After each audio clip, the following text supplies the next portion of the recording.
A slight change in the organizing the schedule for the opening session next year is that you don't have so many of us speaking. And we have 1 5-minute welcome, and we go straight into the technical discussions. And I hope you will support that, yes? Thank you. Thank you very much. Thank you, Bajor sir. May I now request Ms. Sakshi Gudwani, Leadership at Gates Foundation India, to please come on the dais and say a few words.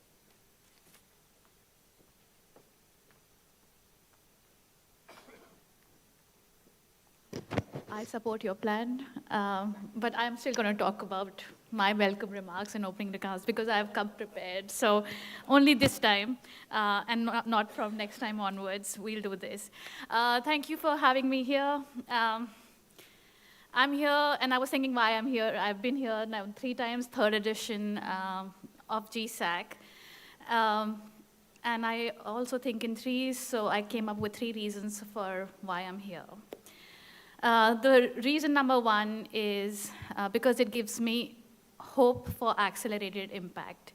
I've been with the WASH sector over 10 years now, and actually pretty much started my career in WASH with CEPT, with Dinesh and Meera and Asim and Dhruv. And I realized that there have been so many failures, which is why we're still trying to solve the WASH problem. We are in 2026, and we're still talking about How do we get to universal access to safely managed sanitation? How do we think about wastewater and reuse? So we've not solved the problem. Then I'm here thinking that, yes, there is so much hope and potential in CEPT, in CWAS, in GSAC, and here's why. We've been talking about, look, Global South needs its solutions. We need to set up a platform where Global South leads the agenda, and we think about our technology solutions, which are more localized, relevant to context. We think about standards for treatment, which is again adopted for what this geography, these regions can actually achieve. And we've only been talking about these things, but this is the first time we are here, actually the third time we are here, trying to solve this, put our words to action, and truly Global South is going to lead this agenda, is leading this agenda.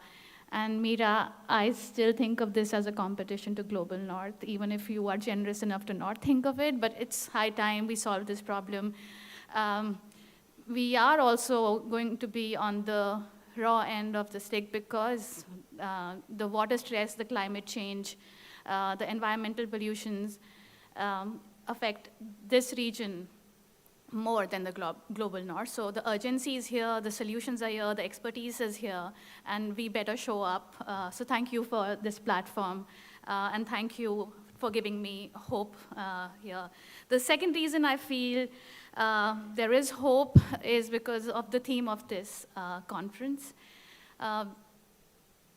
Sewage treatment plants. I come from the sanitation, wastewater side of things, so that's where I'm talking about. But we've been talking about sewage systems and STPs. We've also been talking about decentralized systems, fecal sludge treatment plants, decentralized STPs. And you may have heard of some of the newer solutions coming into play with the reinvented toilets that the Gates Foundation is now focusing on, which are much more decentralized. Here's my pitch. They're decentralized on-site. You flush and all of the waste gets treated on-site and give back water for reflushing and kill the pathogen in the treated solid, so it's safe for disposal or reuse. Great solutions, great technology, hopefully coming to the market soon. But I'm scared that they may fail. They may fail like forever and ever, why STPs have failed, why decentralized fecal sludge treatment plants may have failed. Decentralized STPs fail because we lack the right governance systems and data and monitoring. So I'm really glad this is the theme you've picked up. I also know there's a lot of expertise with PAS and others, knowing what we need to do as a country and as the rest of the region to make sure that these frameworks, these systems are in place. So any kind of technology solutions can actually perform and be relevant for our context.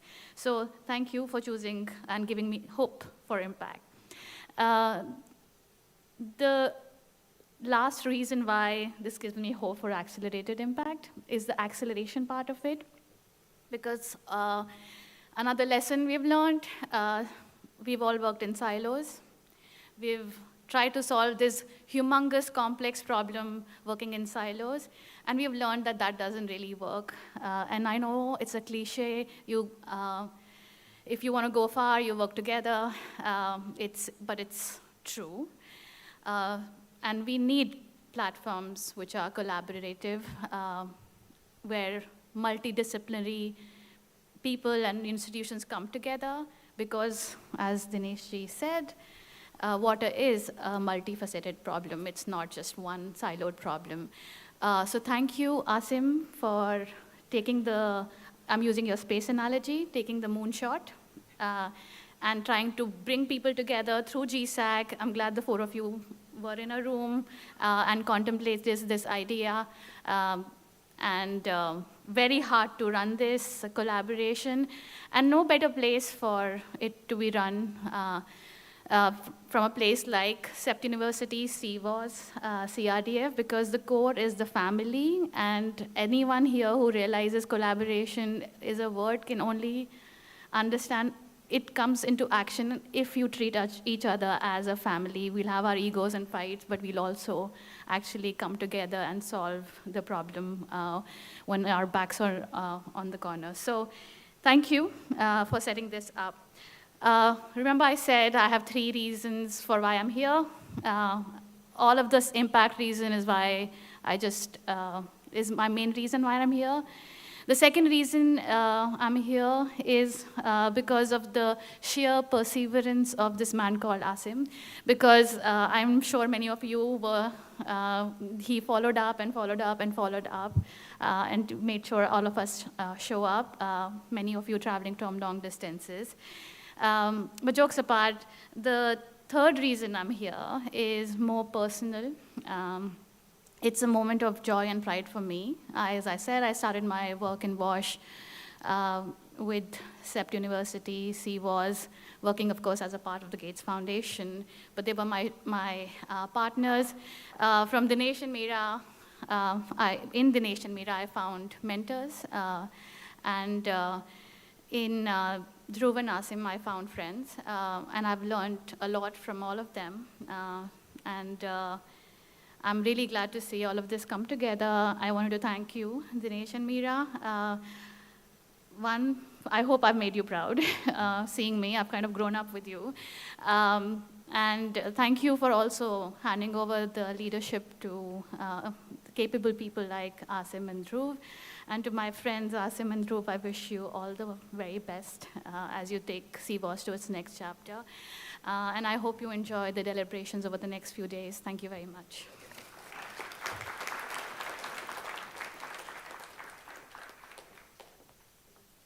Thank you, Sakshi, for your kind words. We now have a video address from leadership at FIGA Foundation by Ms. Medjay Pram. Hello and good morning, everyone.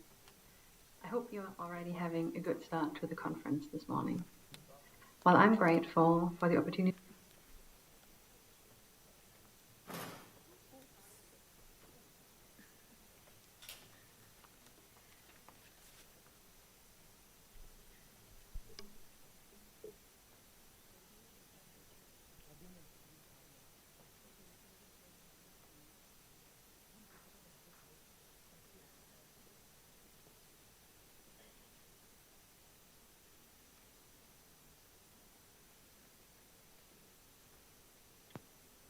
Hello and good morning, everyone. I hope you're already having a good start to the conference this morning. While I'm grateful for the opportunity to join you by video, I have to say I truly wish I could be with you in Ahmedabad in person right now. Unfortunately, that wasn't possible for me this time, and I'm truly sorry to miss the opportunity to meet you face to face. Having said that, it's a real pleasure to send my warm greetings on behalf of the FIGA Foundation and to be part of the opening of this year's Conclave on WASH and Climate. So first of all, I would like to sincerely thank our partners and organizers, especially the Center for Water and Sanitation and the Faculty of Planning at CEPT University. For us at the FIGA Foundation, it's a genuine privilege to work together with CWAS and CRDF.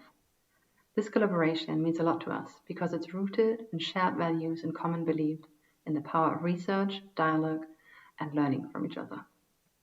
Also, the focus of this year's conclave strongly resonates with us. Climate change is already putting growing pressure on water and sanitation systems. These challenges are not abstract. They affect everyday lives of so many people. They test governance and financing structures, and they determine whether people can rely on safe and resilient WASH services as conditions become more and more unpredictable every day. This is why spaces like the conclave are so important to us. We need research and knowledge to develop new solutions to these kinds of challenges, solutions that emerge from exchange, from evidence, and from the diverse experiences brought together right now, right here. What is discussed during these days has the potential, at least to us, to shape thinking and action far beyond the conference. To everyone participating, whether you're presenting or facilitating discussions or engaging in conversations, I hope these days offer you meaningful exchanges, honest reflections, and of course, new connections. Often it's the informal moments and unexpected insights that stay with us the longest. Let me close by wishing you a successful and inspiring conclave. May the discussions you have here continue well beyond these days and translate into research, into partnerships and action across many different contexts. Thank you very much and have a great conference. Goodbye. Hello and good morning, everyone.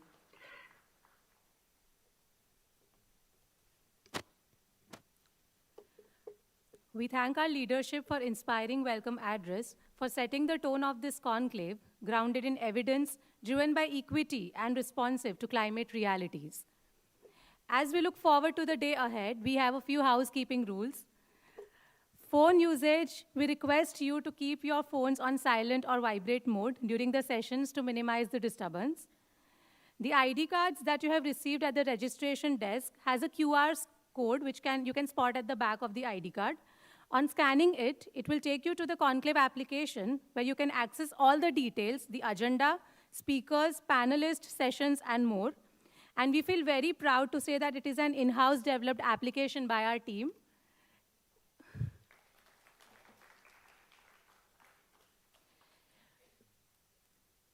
Our team representative Gaurav can help in navigating this application. So this application shows a registration panel where we can register for the application. Then there is a program agenda. Once you click on the program agenda, you come to know what is there on day one, what is scheduled, the keynote addresses, and the panel discussions. You can also see the speakers who are going to present at the conclave. And you can see the bio of the speakers. If you want to connect with them, definitely you can do that. Next is the presentations, where you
working with trade universities and colleges to create more water sector professionals. So, and then they will be given internship in different utilities in the Pacific. Another example is in Nepal. I come from Nepal. I didn't really work in this project, but again, these are spread over 170 small towns. It's a cost-sharing project. It's very unusual. About 50% of the cost is borne through Town Development Fund. They borrow, and there's a criteria. And the committee, this is, I'm very proud of it. The user committee has to have 30% women, and 2 of them have to be in leadership role. Otherwise, they just don't get the money. So either the treasurer or the chairman or the vice chair has to be a woman. It is, water and sanitation is a woman's agenda, I'm very proud to say. If we don't involve them to lead that, we will just be talking about resilience and not getting there. Bangladesh Dhaka Water Supply Improvement Project has been ongoing since 2006. Again, we are very proud of our work with Dhaka WASA in bringing a lot of improvements. Some of the trust funds I put up here, but we have a large trust fund called Asian Development Fund. I was talking to Oswald about it this morning. If African Development Bank have African Development Bank, we have Asian Development Bank, and that's really large.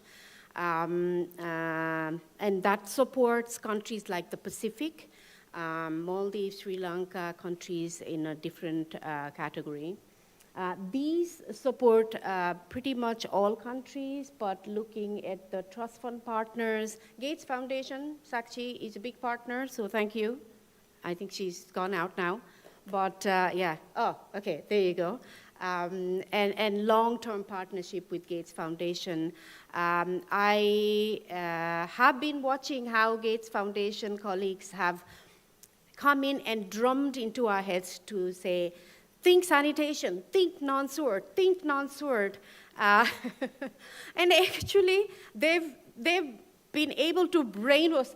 In ADB, this money is very small, but with the most impact with this small funding, because they've completely brainwashed all of us. We are 170 in my wood sector. Staff, of course, a lot of consultants, and you'll never have any document without non-SWORD in there, and that's thanks to Gates Foundation, really. So, previously we just couldn't get there, so. And there is Water Resilience Trust Fund, which the Netherlands support, again, really looking at how do we bring in different types of resilience aspects that governments don't want to borrow for. Because governments have, again, I think if another thing I can emphasize here is don't forget your lawmakers. Again, my 22nd year in ADB, if I blink, my project goes into building a bridge or a road. Because our again, mayors, ministers come for 3 years, 5 years. It takes 10 years in ADB, 7.5 years to do a good water supply town level project or sanitation project. You wouldn't be there to inaugurate it, right? So if you're the lawmaker, if you're the minister, you want to show something, you would just take that out and put a big fancy bridge. So this is always our fight. And these trust funds help us bring some of the innovations to whet the appetite to say, you can do this faster, you can do this better. So, and then we have a lot of partnerships. We did about 80 of them. I think we're bringing some here to CWAS from the Pacific and Southeast Asia to see how you've done really amazing sustainable fecal sludge treatment plants. So I look forward to bringing them. I may not come, but my staff will. Yeah, these are some of the twinnings we did. Again, south to south. Some north to south, but we really are looking for partners. We're bringing PDAMs in Indonesia to Cambodia, Indian utilities to Fiji, Fijian utilities here. So that's our role. So now I want to talk about my experience. So I'll just stop at this slide. in multiple, so many of you advise governments in doing gender action plans or JC action plan. How many of you have advised on writing gender action plans? Okay, good. There was one of these moments for me, one of the utilities in the Pacific I work, and I had a large team. I think it was a $2-3 million TA, where they're supporting the utility in preparing gender action plan, preparing different plans. And wherever I go, I ask if I can meet their women. So in this utility, actually 57 staff were women, which is quite impressive. Because by and large, since 2003, when I started working in development, I go and there's very few women, very few. They're in accounting role, but not as engineers or tradies or leaders, managers, operational managers. So 57, and I met about 30 of them. And while 1 year had been spent writing gender action plan, when we started, I told them when I started working in Australia in 1997, there was no female toilet. The first day I go to a site, they told me I should cough in front of the toilet because there was shared urinals and I couldn't go in. And then I left to say, please bring a toilet for me, then I'll come back. But not many do that because you don't have the voice, especially in our region. And in this particular utility, very large for us, if I'm running close to time, somebody has to tell me to get off the stage. Otherwise, I have this obsession of continuously chatting. You will, right? Thank you. Especially when I'm sharing stories, I go on about the stories. So the CEO did not join a man. How many of you here have worked with female CEOs of water service providers? 3 of you. Okay, that's very impressive because there are hardly any, and senior managers. So the CEO didn't attend, and the 30 ladies, we found out there are about 15 water and wastewater treatment plants. None of them had female toilets. So a lot of these technical managers, monitors, auditors, ladies who go, they don't drink water all day. And they didn't even have the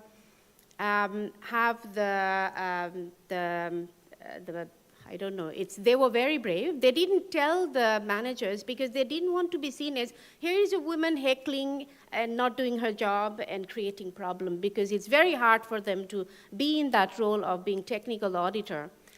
So I was very embarrassed because the gender action plan had no idea, had never asked the ladies. They went and they just sat, because they know better, right? We know all the international things.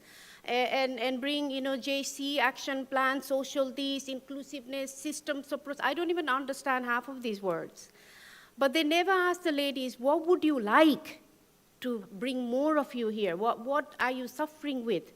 They would have known there's no toilets. They would have known they wanted flexible hours. It's a very violent place, that place in the Pacific. When their kids come to pick them up, they want a safe waiting room because they're worried that the kids might be left vulnerable. So such a different list would have come out had they just sat and discussed with the ladies. So how do we really bring inclusion in water and sanitation service providers? Where is a benchmark? Do we have, I say that everywhere. I think Patrick knows, Oswald knows, Stockholms of the world. I've stopped traveling, actually. It's only because of Meera ji I'm here.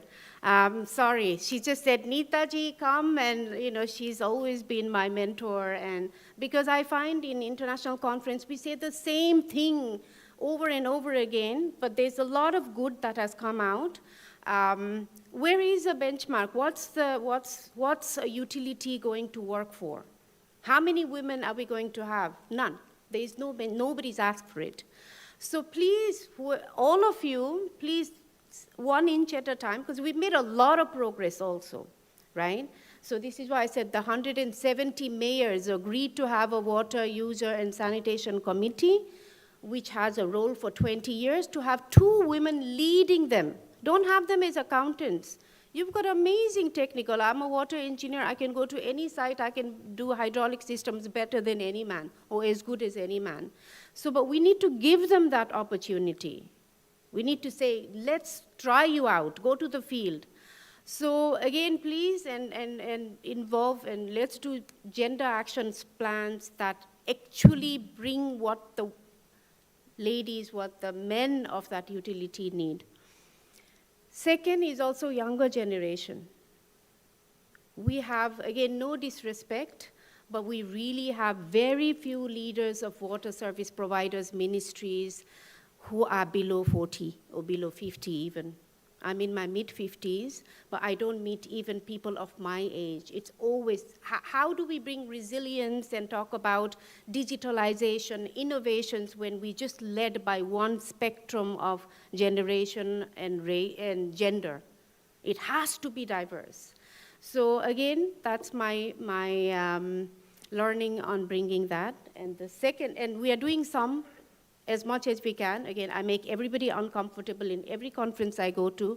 Every utility, I met the minister in Japan 3 years ago when I was in Kumamoto. He has 70,000 people working with him in ministry MLIT in Japan. And they put me next to him because I was this token lady, everybody else was a man. I do get all these many token roles, you know, on the dais. You needed some diversity, so they put me there. And so I asked him, 70,000, how many of them women? And he said very coyly, Neeta-san, please don't ask. So I said, okay, I won't ask you, but just next time I meet you, tell me, what are you doing about it? You know, just, it's okay, just any start is good. We ask questions, we make, you know, we remind them you need diversity, because with that comes resilience. What is resilience, right? So we're doing some approaches. We've got youth involvement program. We are also struggling. And in ADB, if you look at the consultant criteria, and I'm working on that with our procurement people, we ask for 50 years experience. So if you ask 50 years experience, how can you get younger generation, right? So we are working on that. So people here, people like Ria and others, I'm sure you can be our consultant. Please work with us and look up and bring us, tell us, look, I looked at that criteria and this was really not going to, it's not going to bring any diversity. Bring us to our notice that we are doing the wrong thing. That will be in your package. Second, just one last, am I within time, Asim? Okay. Resilience, again. I hear resilience. My son has forbidden me to say resilience. He's 16, in 11th grade, and he says, you development workers say resilience so much, it kills me. So, what do we mean when we say utilities have to be resilient? In the utilities in Pacific, I support about 24 of them. I ask some colleagues and a consulting firm to do a survey of how do we bring multi-hazard early warning response systems, because there are a lot of early warning systems. They are satellites, free data. They know the storm is coming. And some of the countries I support in Vanuatu, it's the most disaster-prone country in the world. Asia Pacific, I think Sakshi also said, we are the most impacted region in the world by climate change. But when I asked the utilities, everybody had fantastic plans like multi-hazard early warning plants. So many development partners had helped them bring in. But if there is a storm, I said, who goes and shuts the valve down? How do you inform people? They say we put it on Facebook. If you happen to be checking Facebook, you will know. Or they don't really have a plan of action on Neeta goes and shuts this valve, or acknowledge the most vulnerable are here, and 5 assets will be, 3 storage reservoirs are on the floodplain. So even that isn't there. So again, my request to us practitioners and people learning, let's not get carried away with this development jargon so much and creating plans after plans after plans. Again, let's just do it sitting down with them to say, what does it actually mean? Resilience to what? Yes, climate, disasters, COVID. Next COVID comes, how is the service provider going to last? And bring it home and prepare two-pager bullet points. Patrick is in charge of looking at energy continuity. Neeta is in charge of knowing who are the 10 people who will get SMS to say, now, 2 days later, storm Jita is coming, and go shut down the valves. Let's just prepare those rather than these big, thick resilience action plans all over the world that nobody will read. You know, they just sit on shelves. So, and I'm also embarrassed. As I said, I was embarrassed about my team sitting there writing the gender action plan when the ladies were holding their bladders all day and not drinking water because they couldn't go to the toilet. Just like me. In 1997, when I went to the field, I was the site engineer, and actually my construction manager, leaving now. Okay, construction manager had not put it in the bid. In 1997, he didn't think he will have female site engineer. So it wasn't planned. But if we're planning, if we're advising, we can put them to say, how many do you plan to have, like this MLIT minister in Japan? I don't have engineers. Okay, fair enough. How do you plan to have them in future? So that is it from me. I do request you, please, to catch me, find me. I'm very keen to learn about your experiences on how we do it. We are trying. We are very aware of these issues. And I want to have this dialogue continued with you and learn from you. Thank you very much again, Asim and Dhruv and Miraji and Dineshi. And I'm sure Asim and Dhruv will produce fantastic cadre of female leaders to co-lead with them. And one last thing, Ria said to me that she wanted to first, when she came, she's an architect, wanted to do urban planning. But she was so wowed by WASH and CEPT's way of teaching, she now wants to work in WASH. So thank you. Bring more to WASH, please. Thank you very much.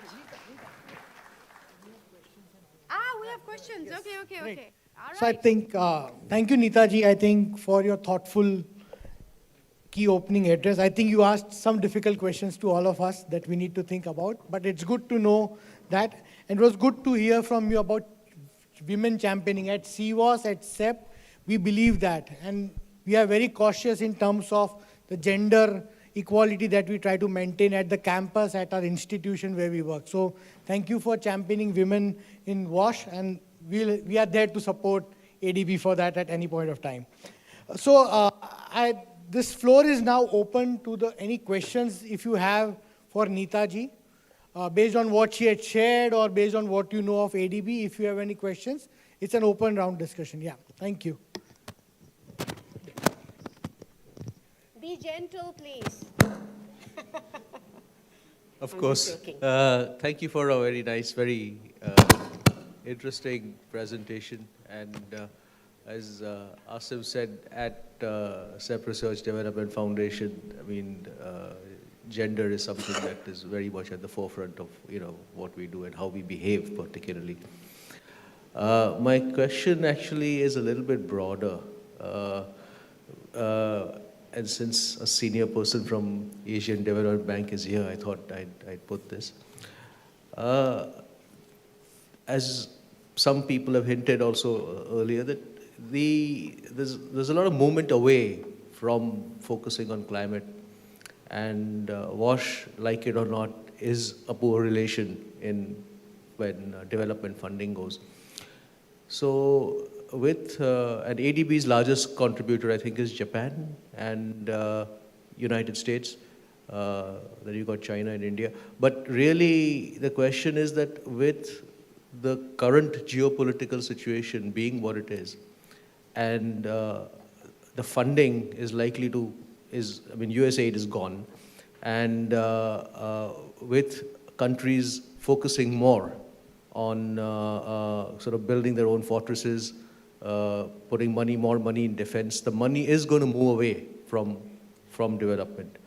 So my question really is, how is ADB gearing up to this new world that we seem to be heading towards, and how do you make the money that you're actually going to get more effective going forward? Great question. We run differently. Again, last year, if you looked at our total commitment, it was $29 billion, higher than the year before. And the noise about money going away has started the year before, right? And we expect this year we will do 32 billion of commitment. Our climate funding last year surpassed the year before. Out of 29 billion, over 50% was climate. A lot of adaptation, not just mitigation. We do not see we will shrink. We do not see water and sanitation. Last year we did over $4 billion. Water, sanitation, water resources. Predominantly water sanitation, my team, we did $2.5 billion. So we also, because of the nature of partners not bringing, our part of the trust funds are very tiny, because majority is our lending part. Borrowers like India are asking us to give more, so we are very grateful. We do see the partner funding strategies and focus may change. We are seeing partners like Netherlands continue to bring the funding. US did not really bring partner funds or trust funds ever before, so our ADF funding, which supports a lot of vulnerable communities, are purely funded mostly by Japan and Australia. A lot of it goes to the Pacific. I think it's in us to also broaden. There was also a time, maybe many of us made everything climate. Again, there's more. As I said, resilience is for financial stresses, for disaster, for climate. Climate is glaring in our region. So we are still very hopeful. Our US shareholding is maybe 11%, 12%, and we don't see them leaving. But even if they do, we will survive. So we see a lot of promises from them. They're still supporting, but they're just saying, don't make it all very narrowly focused. Yeah, I hope I answered you. We are still very, our projections. Lastly, again, we had all talked about, and I think Oswald and I had a chat this morning, like leveraging, bringing private sector, making water and sanitation exotic for private sector to make their profit is still a while away. But we are all working on it. Once you're aware of the problem, and again, private sector doesn't always solve. Another country, and I won't say where, just 2 months ago, we prepared this project. I went there and suddenly, a character had come and told the chief secretary that private sector will build this and no need to take from ADB. Our funding for this country is concessional, 1% interest, 30-year repayment. So I had to fly there to meet the chief secretary. Do you think private sector will bring cheaper funding for water and sanitation? So we do also have to shake people up a bit, but I'm hoping private sector will bring more. We are all hoping. But I think just, working with the narratives of the partners is what we will do. Great. Thanks, Neeta ji. Okay, I see 2 hands up. Anurag and then Meghna. Or Meghna, if you have the mic, you go ahead. And Anurag, then you go ahead, yeah. Anyone. Anurag, sir.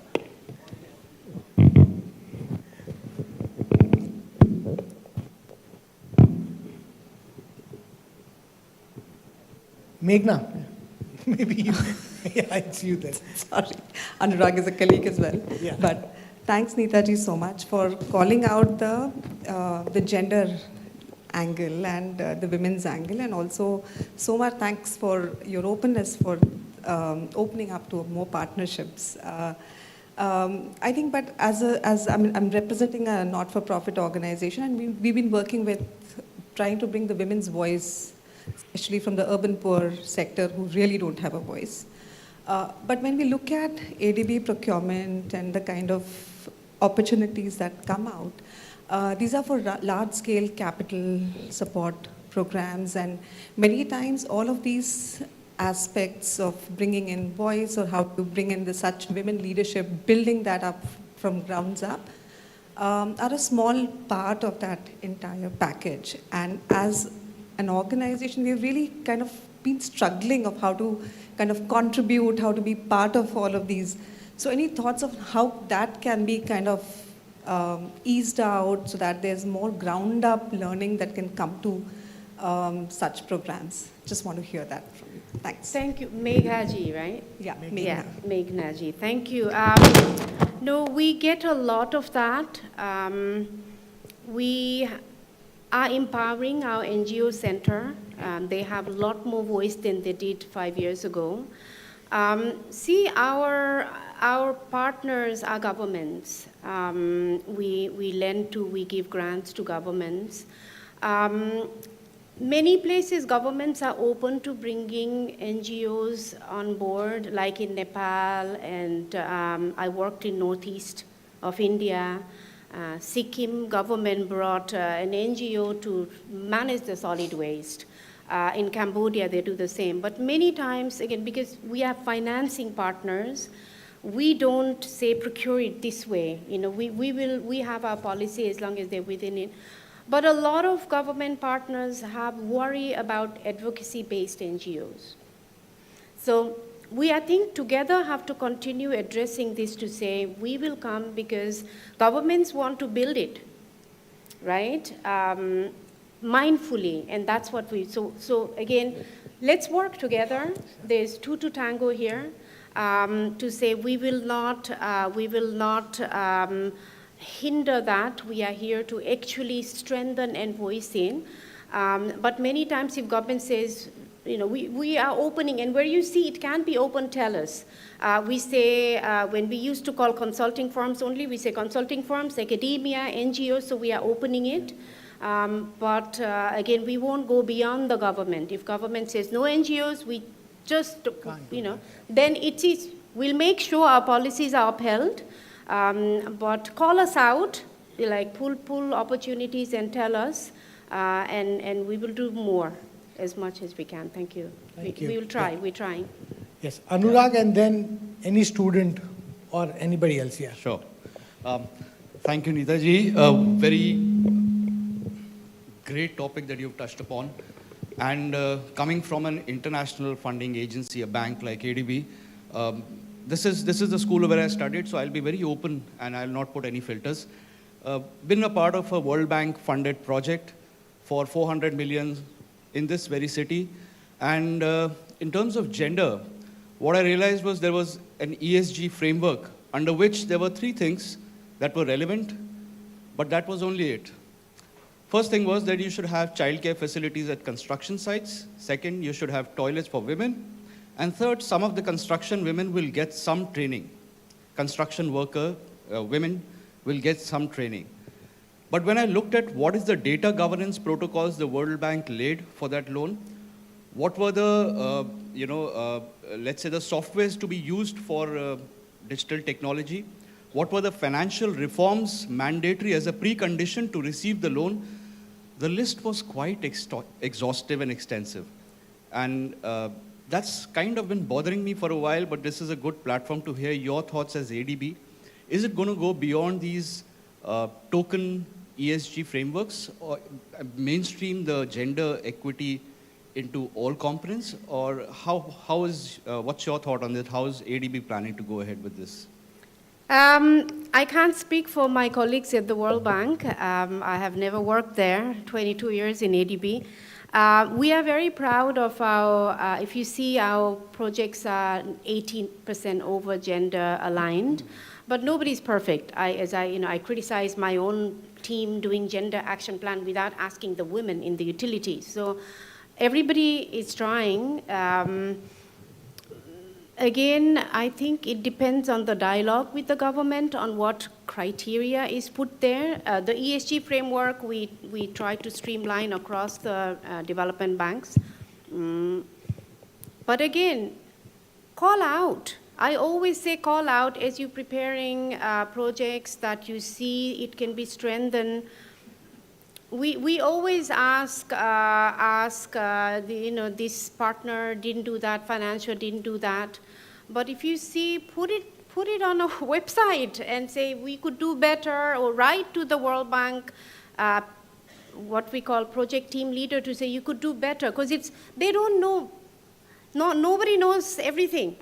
So the person designing the project, maybe the chief secretary or the finance minister, whoever they dialogued with, thought, again, they all do consultations extensively. Our preparation for project is 2.5 years on average. You will not see any project just suddenly come up, because we are governed by 69 countries. So there's a lot of ears and eyes on us, including your country. So again, call out, this is the time. When you see projects being prepared, it's the right time as an NGO, as academia, to say, I see you are preparing a project in Gujarat. It won't go to the board. It will take 2 years, I promise you, longer probably in World Bank, or same, we are all the same type of organizations. And try to send your voices, and so that would be the right time. But our gender action plan, we actually downgraded our achievement. You'd be surprised. We thought we were achieving all the targets, so our gender team came and said, there's something not right here if you're meeting all the gender. Because when you look in the field again, you hardly see women running the utilities. So how can we be doing so well? So we are looking introspectively, and then again, we've changed our gender targets. But do call out to my counterparts in the World Bank, find the project team leader and write to say, I don't see this, how did you come across? I'm sure they'll respond to you. Great, thank you. Okay, last one question. Okay, I see Asim there, yeah. Okay, go ahead. Okay. Hello ma'am, my name is Asim Acharya, and I come from a very new NGO called Foundation for Inclusive and Sustainable Habitat. So my question is a bit of an extension to what Meghna was asking. And as you very correctly mentioned that ADB might not be able to influence whether NGOs can be integrated, but since you're working with the government directly, do you think that a certain push can be put in from ADB for including more women into the direct governance structure? Because I feel that, since women are not there into the governance structure, we can have women from outside, but there is no direct representation. So what can be done, let's say from a bank who has a leverage, who is giving out loans to the government? What can be done on this part? Just wanted to hear your thoughts. Thank you, Asimji. You would be surprised how much we nag our counterparts in the government. Like in Nepal, the Small Towns project has completely changed. Now every government-funded project does the same. Asks that you must have 30% too in leadership.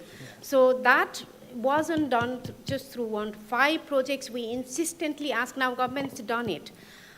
In West Bengal, this rural water supply project, again, when we started, they wanted a different model. So we do a lot. Sometimes when you are, again, gone are the days where any financial institution had that colonial attitude, you shall do this. People will tell us to go away. We've 50 years ago, we stopped doing that.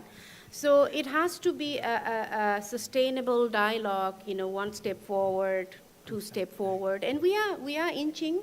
But we will be, as I said, we downgraded ourselves in trying to do more in gender. So again, if you see room for improvement, write to us, okay?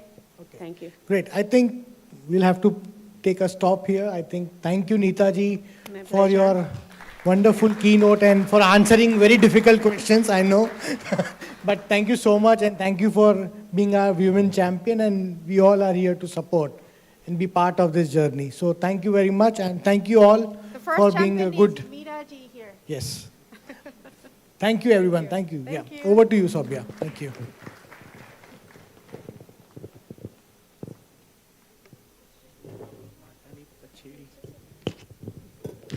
Thank you, Neeta ma'am, for those insightful reflections, reminding us the spectrum of gender dimensions in WASH and climate, setting a meaningful context for our discussions ahead.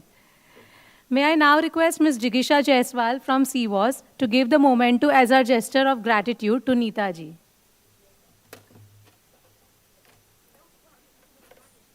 I never say no to gifts. In center. I have to declare it if it's too big to ADB though. Thank you. So, okay.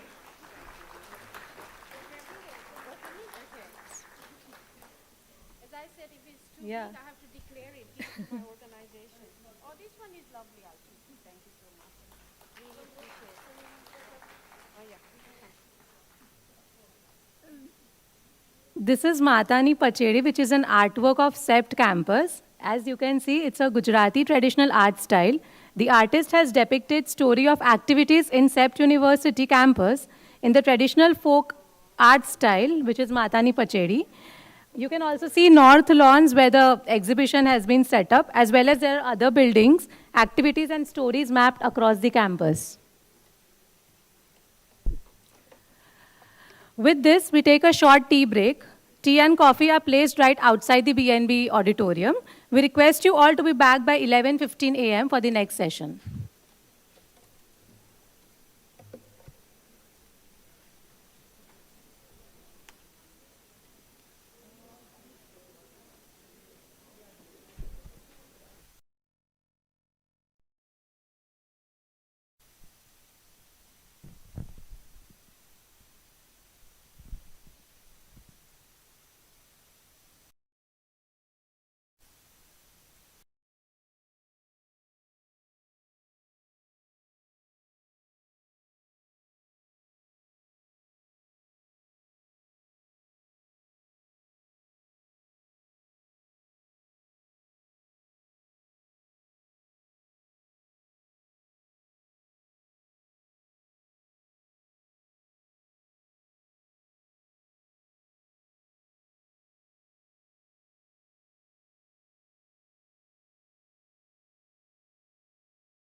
All from the team.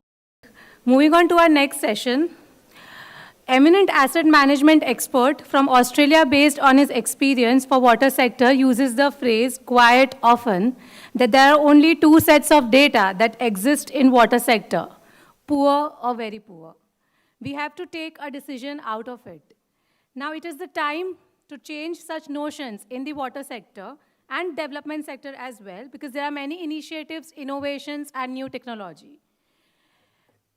Our next session, which is a panel discussion on data-driven actions and innovations for wash and climate, moderated by Ms. Sakshi Gudwani from Gates Foundation, will definitely change this notion. I now invite Sakshi, along with the illustrious panelists, Mr. Alejandro Jimenez from IVL, Dr. Dinesh Mehta from CWAS-CRDF, Ms. Manvita Barwadi from UMC, Dr. Martin Kalibbala from Kampala Water, Uganda, and Mr. S.M. Vijayanand, sir, from India. I'll give a brief introduction of our distinguished panelist and moderator. Ms. Sakshi Gudwani works with Gates Foundation as a WASH lead officer and manages the foundation's water, sanitation, and hygiene in India. She has a diverse set of experiences that spans across private, public, and non-profit sector work. She has been a development professional for over a decade or more than that, and focuses on policy and program design, institutional strengthening, and private sector engagement at Gates. Vijayanand sir is an officer of the 1981 batch of the IAS, belonging to the Kerala cadre. Almost his entire career was in rural development, local governance, and decentralized planning. He coordinated Kerala's people's planning for 15 years. During this period, he nurtured Kudumshri, a highly successful SHG program in the country, and was active in molding the Kerala Institute of Local Administration into an institution of excellence in the training of elected representatives. Dr. Dinesh Mehta is a professor emeritus and senior advisor at the Center for Water and Sanitation. He has over 5 decades of experience in urban policy, urban planning, and management in Asia and Africa. Alejandro Jimenez leads the WASH governance group at IVL Swedish Environmental Research Institute, a multidisciplinary team of experts based across 3 continents. With over 2 decades of experience, he has led global water governance programs in more than 70 countries, developed and applied tools for multi-stakeholder governance processes, and conducted applied research. Dr. Martin is a senior engineer with over 22 years in handling major donor-funded projects in water supply, infrastructure, and capacity development. His expertise uniquely bridges modern human competences in capacity development, vocational training, and strategic planning. Currently, Martin is the chairperson of the External Relations Committee of the Federation of African Engineering Organizations. Ms. Manvita Barwadi has over 25 years of technical experience in developing and administering programs of local governments in the areas of service delivery, local governance, urban planning, heritage management, citizen participation, capacity building of local government associations, development of urban indicators, and performance measurement and international development. In her role as the director of UMC, she provides expert guidance to various projects undertaken by the organization. She is the Gujarat State Convener of Indian National Trust of Art and Cultural Heritage, which is INTAC. We welcome you all. Over to you, Sakshi.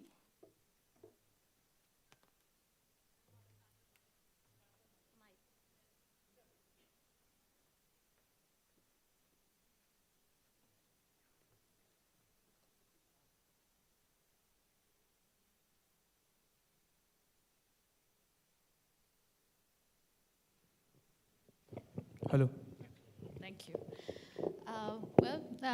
This is thankfully post-tea session, so I'm assuming everyone's awake and excited about the session, because I am. And I was just talking to Meera before we all came up on stage on how she hates being a moderator, and for the right reasons, because you have a lot of content to talk about. And I said I love being a moderator because I'm in control. And I ask tough questions. So that's fair warning to everyone. But I will be kind, don't worry. I actually want each one of you to start this session by just sharing your early reflections on data-driven decision-making, and maybe talk about a little bit from your experience on where you've seen it actually happen, and what are the challenges that you see, especially in the context of how the climate change is affecting and how data and data-driven decision-making actually becomes of more relevance. But just early reflections on some things and hopeful things that have worked and the challenges that you see that need to be fixed from your experiences. And Martin, I'm actually going to ask you to start us off. Is that okay? Okay. Yeah? Yeah, thank you very much, our chair. Good morning, everybody. First and foremost, I would like to thank the organizers for the opportunity to be on this panel, and also to thank my boss. He's going to give a keynote address after this one, for granting me that opportunity as well. I can't take it for granted. Yeah, when we talk about data-driven decision-making, there is a catchphrase which we have heard, that many utilities in the global south are data-rich but inside poor. Now, I will talk about National Water, where I'm the lead for performance management and staff development in Kampala Water, which is the 60% of our operations. In Kampala Water, our decisions are made based on data. I just want to give you some few examples so that we hit the ground. National Water, the name itself means it's national. We have our operations in 287 towns and serving 22 plus million people. Now, what does that mean? And with the turnover of about 165 million US dollars. Now, those 287 towns have data that comes in every month, that comes in every quarter, and that data requires making sense out of it. So as a learning organization, what we have done, we have become purposive in taking data on performance. For example, in Kampala Water, which I am in charge of performance, you take the qualitative and quantitative data for the branches, and you use that data to look at the trends and then make decisions on performance contracts for projections of how the performance should be, the KPIs should be, the targets should be, and so forth. And I think this has been very, very helpful to us because that then becomes the baseline of negotiation with the teams that are managing. This not only happens in Kampala Water, which is 65% of our business, but it also goes across the 287 towns. And I think that's very, very important. Then I would like to talk about also the issue of customer engagement. We have gone ahead we have what we call a customer relations module. And that customer relations module allows us to interface with customers on aspects related to billing, aspects related to payments, aspects related to complaints that they bring in. And that is interlinked with the GIS system, ArcGIS. And that ArcGIS system makes sense, dashboard sense of data. For example, if we want to know the complaints of a particular area of customers, we prompt the GIS system, we get the data, and then we make sense out of the data. We can be ably say that, say, maybe branch-wise, say, for example, you have a lot of complaints for the customers within period A to B. Why is that happening?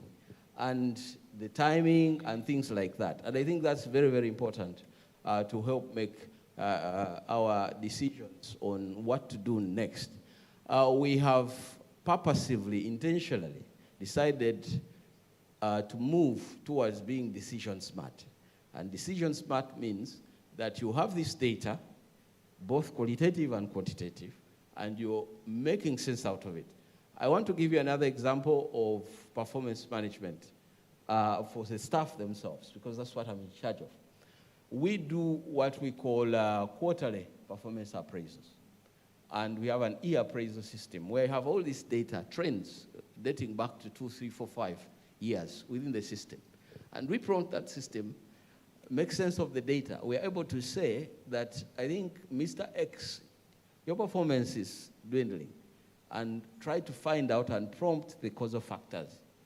And in that way, we are able to make decisions not based on emotion, but based on actual data. Maybe one final thought before I return to you the microphone. Can you use this one? As you know, Yeah, use this. As you know, in the GIS system, and that is a very powerful tool of analysis, and we use that to be able to do predictive analysis, comparative analysis between branches, between areas, and to be able to say that, look, based on the information we have on, say, billing, on, say, payments, on, say, areas, payments that have not come through in time, the age, and so forth, then we are able to say that, look, I think this is the way to go. You need to decide on, from there we get pointed actions. Thank you very much. Sorry. Thank you for sharing some hopeful examples of how things are working in Kampala, and also the broader pieces around the 287 towns and how it's scaling up. From Kampala, I'll actually move to Kerala. So you know, very briefly, you shared your thoughts about how data-driven decision-making actually happens or doesn't happen. Can you share some of your reflections as well? And please be controversial.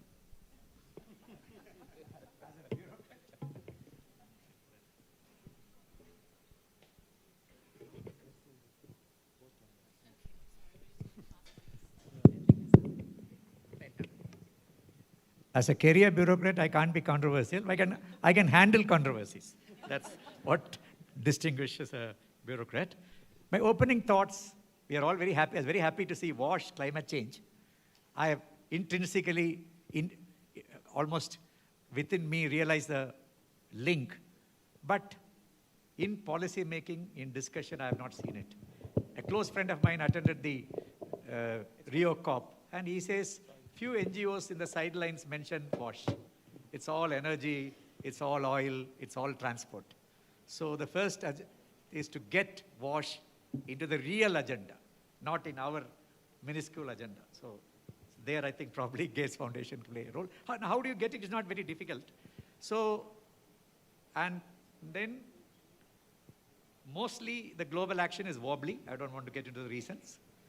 National action is focusing on energy and transport, but there are very good local action examples or potential examples for climate change. Then, of course, we have had huge successes, not successes, huge investments in WASH for the last 15, 20 years. It's given policy priority, that much, but not based on data. That we should be very, very clear. It's given policy priority. So the link is there, but where is the link used? The technical persons use the data for execution.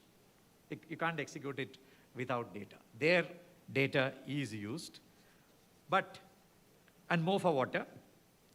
And another thing which I find very interesting is, for monitoring, data is collected. So after you start off, data gets collected. So the big point we are discussing is whether data gets collected upfront, and how it should be collected is something. And then many a time, it's a Kerala example, belated data collection. We have a very big multilateral funded sanitation project going on for the cities of Kerala, cities and towns of Kerala. After 4 years, they decided to collect the waste specifications of cities. And Trivandrum just completed the collection. It's not in public also. So much our this thing for data. Then, of course, at this point of time, what I would see is considerable advancement in WASH, but we should be more interested in performance data. It is available. You just have to analyze it so that we can find out the gaps and bring in improvements for equity, sustainability. Enough data is available, but somebody has. But performance data we hardly analyze, except to say that, okay, you have done so much, we'll give you the next installment, even in government. But performance data for improving the sector is the challenge of this day. And the last point I want about this, the very, very important point, probably the only point I want to make of importance, we forget that WASH is historically, traditionally, and naturally a local government function. And not the function of the municipal commissioners, function of the elected municipality. Is a axiomatic since the dawn of Industrial Revolution. So we have to go back to that. And it certainly requires multi-level planning. Planning is practically dead. So how do you do multi-level planning? But local level planning, there are a lot of possibilities. Thank you. Thank you. Manvita, that must be music to your ears, right? Local actions, local level planning, local governance and functionaries are the ones who are going to take action. So can you construct your reflections around this aspect more on where you see data playing out? Sure. Thanks, Sakshi. And yes, music to my ears when it comes to local governments. And so I did mention that data and local governments have to, ultimately, WASH is a local government issue, and whether local governments are ready for any of these data. I'll cite a few examples over our 25-year career. When we started working with the local governments very early on, and my colleagues Meghna and others would remember, we would go to city governments, and the first thing we did was performance measurement, getting urban indicators framed. We were early from the college, so really, this data should be available, right? I mean, cities would have information. We can churn, we can show nice infographics and tell them, a mirror to the local governments, hey, you are doing this like this, you're doing X differently, why you can do it like this. And we collected data from local governments as part of our performance indicators and performance management program. And we went to the cities, collected data, a lot of data. Actually, local governments have a lot of data. Quality, don't know. And it comes out of, and when we tried really checking if an officer has given some data out of his head or her head, we would check on the ground whether it exists or not. We were not very off. I mean, they knew it, but no evidence of any data. So we, as young professionals, did meticulous work, presented, and we said we have to present our data back to the city. So we presented, principal secretary was there in the room, and the officer from the local government got up and said, all this is nonsense. You are saying so many slums and we don't give water, your data is incorrect. And we got scared. He said, no, sir, we were, young professionals. No, we really, we did our job well, etc. She stood up and said, this is the data you have given. Please own up to it and make improvements. So data is important. Data is a reflection of what local governments want to do it. But, a big but, when we say water, sanitation, and climate, we come from an infrastructure and a service delivery angle. But where are the people behind those scenes? And are we really talking about decision makers as the officials or people who are getting the data? So part of our work as Urban Management Center, we've understood this, and now we have a GovTech, a tool which we call it Cuneiform, to get data of the people collected by them on understanding what sanitation workers require, what kind of benefits they're entitled to, what is their life cycle of that. We go again and again, and this sits in the government database. And that is an important point which I wanted to make from the climate justice point of view, where data is important for people who is meant to be, and whether decision makers, whom planners and managers, whom we all are, believe whether the data coming from the ground is what we are making decisions for them. So that is where I'll stop, but I'll build on this further on. Thanks. Thank you, Manvita. Alejandro, I told you, I promised you, I won't put you on the spot in the first go, and unfortunately, Martin, you were the first one to go. But here, it's your turn now, finally. Share a little bit from your experience and some of the reflections on data-driven decision-making. Thank you. Thank you very much, and thanks for inviting me. I think I'm going to bring a different perspective, and we've heard that there is a lot of data, and the data is used very wisely for performance management and how we improve our operations from one day to the next. But our work has been more on working with the ministries in different countries, and then bringing the climate perspective. And that means bringing the future. What's going to happen in the future? And that we don't know. We have a high degree of uncertainty. And that is a big problem. And the second part of it, it has been alluded, is then, I mean, some of who we are here might be managers, engineers, you love data, and you know what to do with that. But now go to the policymaker and don't show 25 indicators, because that's not going to work. So how do you face this challenge of working with the future uncertainty and working with the policymakers and what they can do? So for us, it has been like linked to the uncertainty, important to work on different perspectives. One is multiple scenarios, because you don't know. There is a lot of climate anxiety, no? What's going to happen next? What is the next shock that's going to happen to me? That is what everyone would like to know. But unfortunately, that's what you don't know. So then you have to work with multiple scenarios.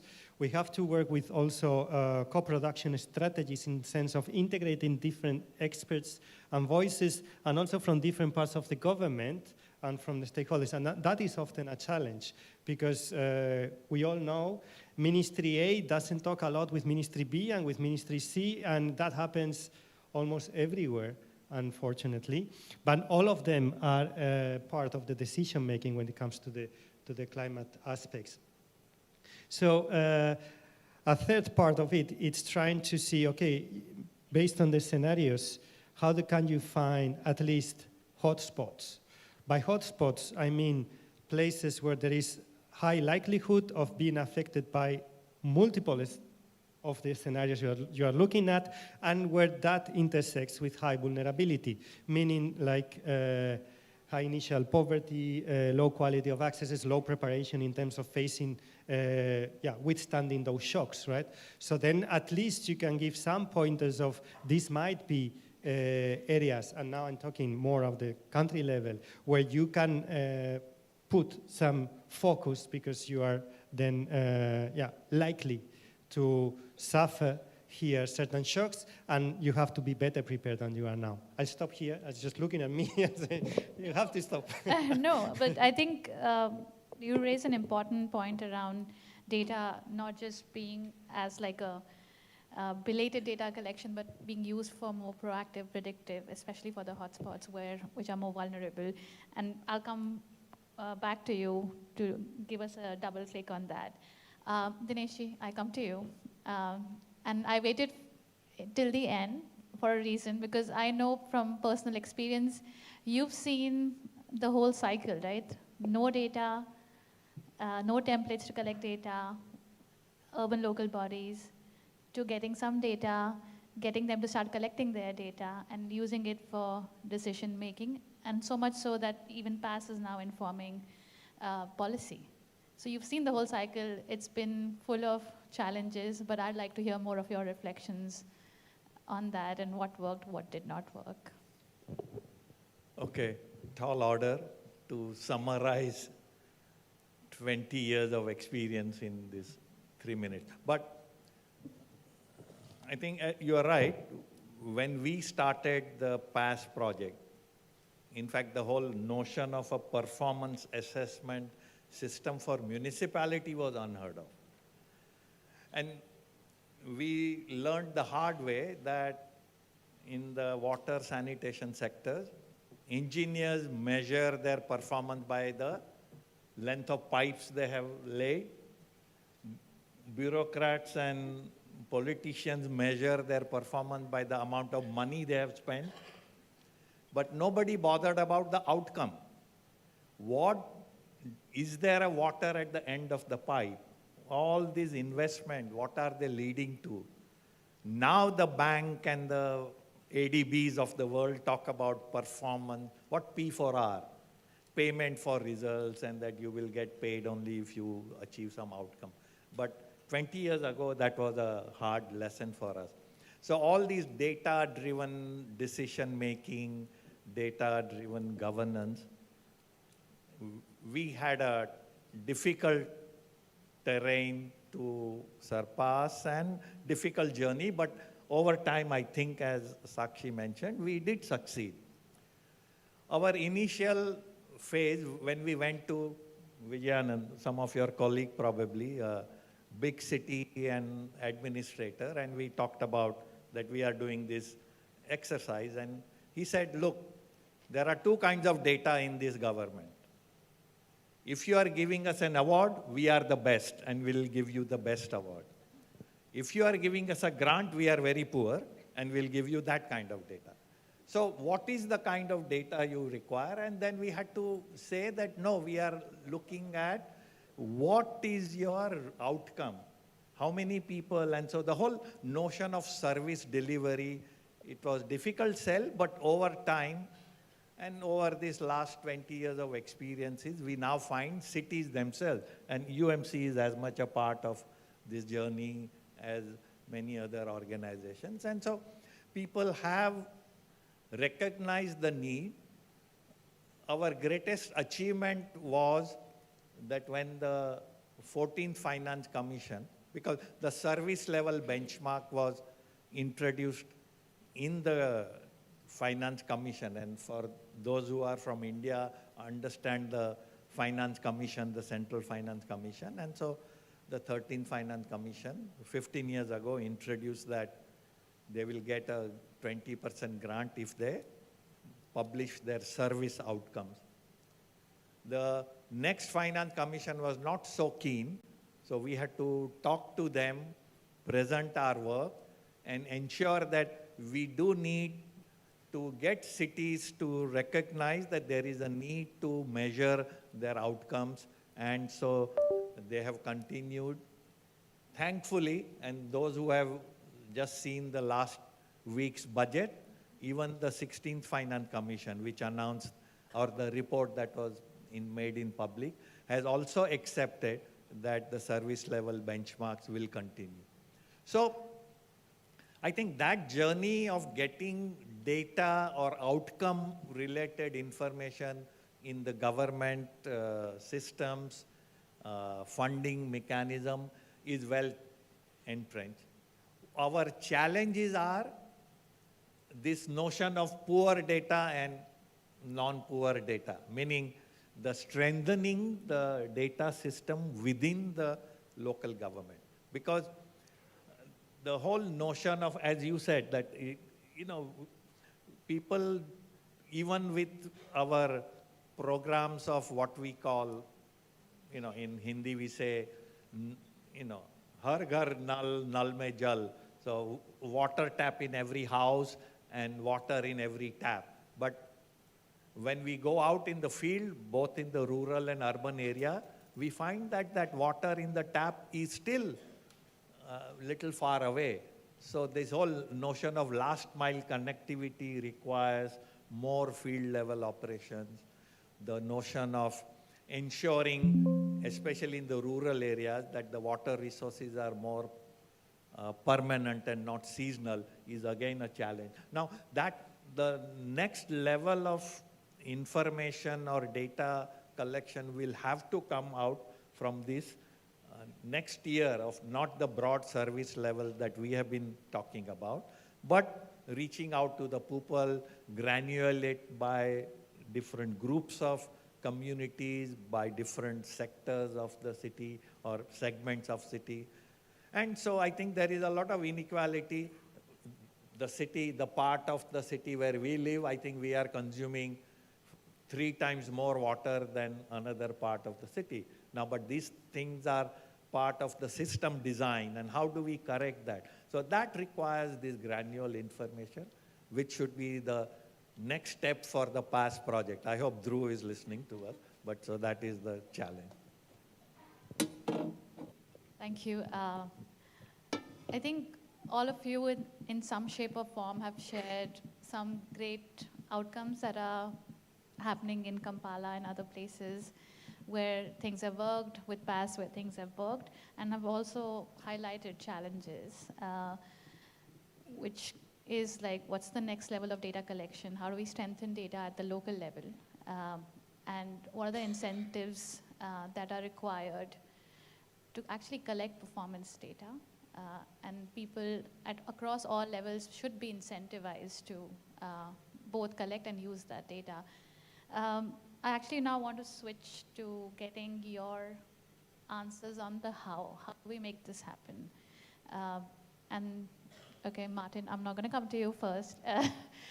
But think about what you said about your decision smart pieces, but and how everyone else can maybe make it happen in our own context. But Manvita, let me start with you.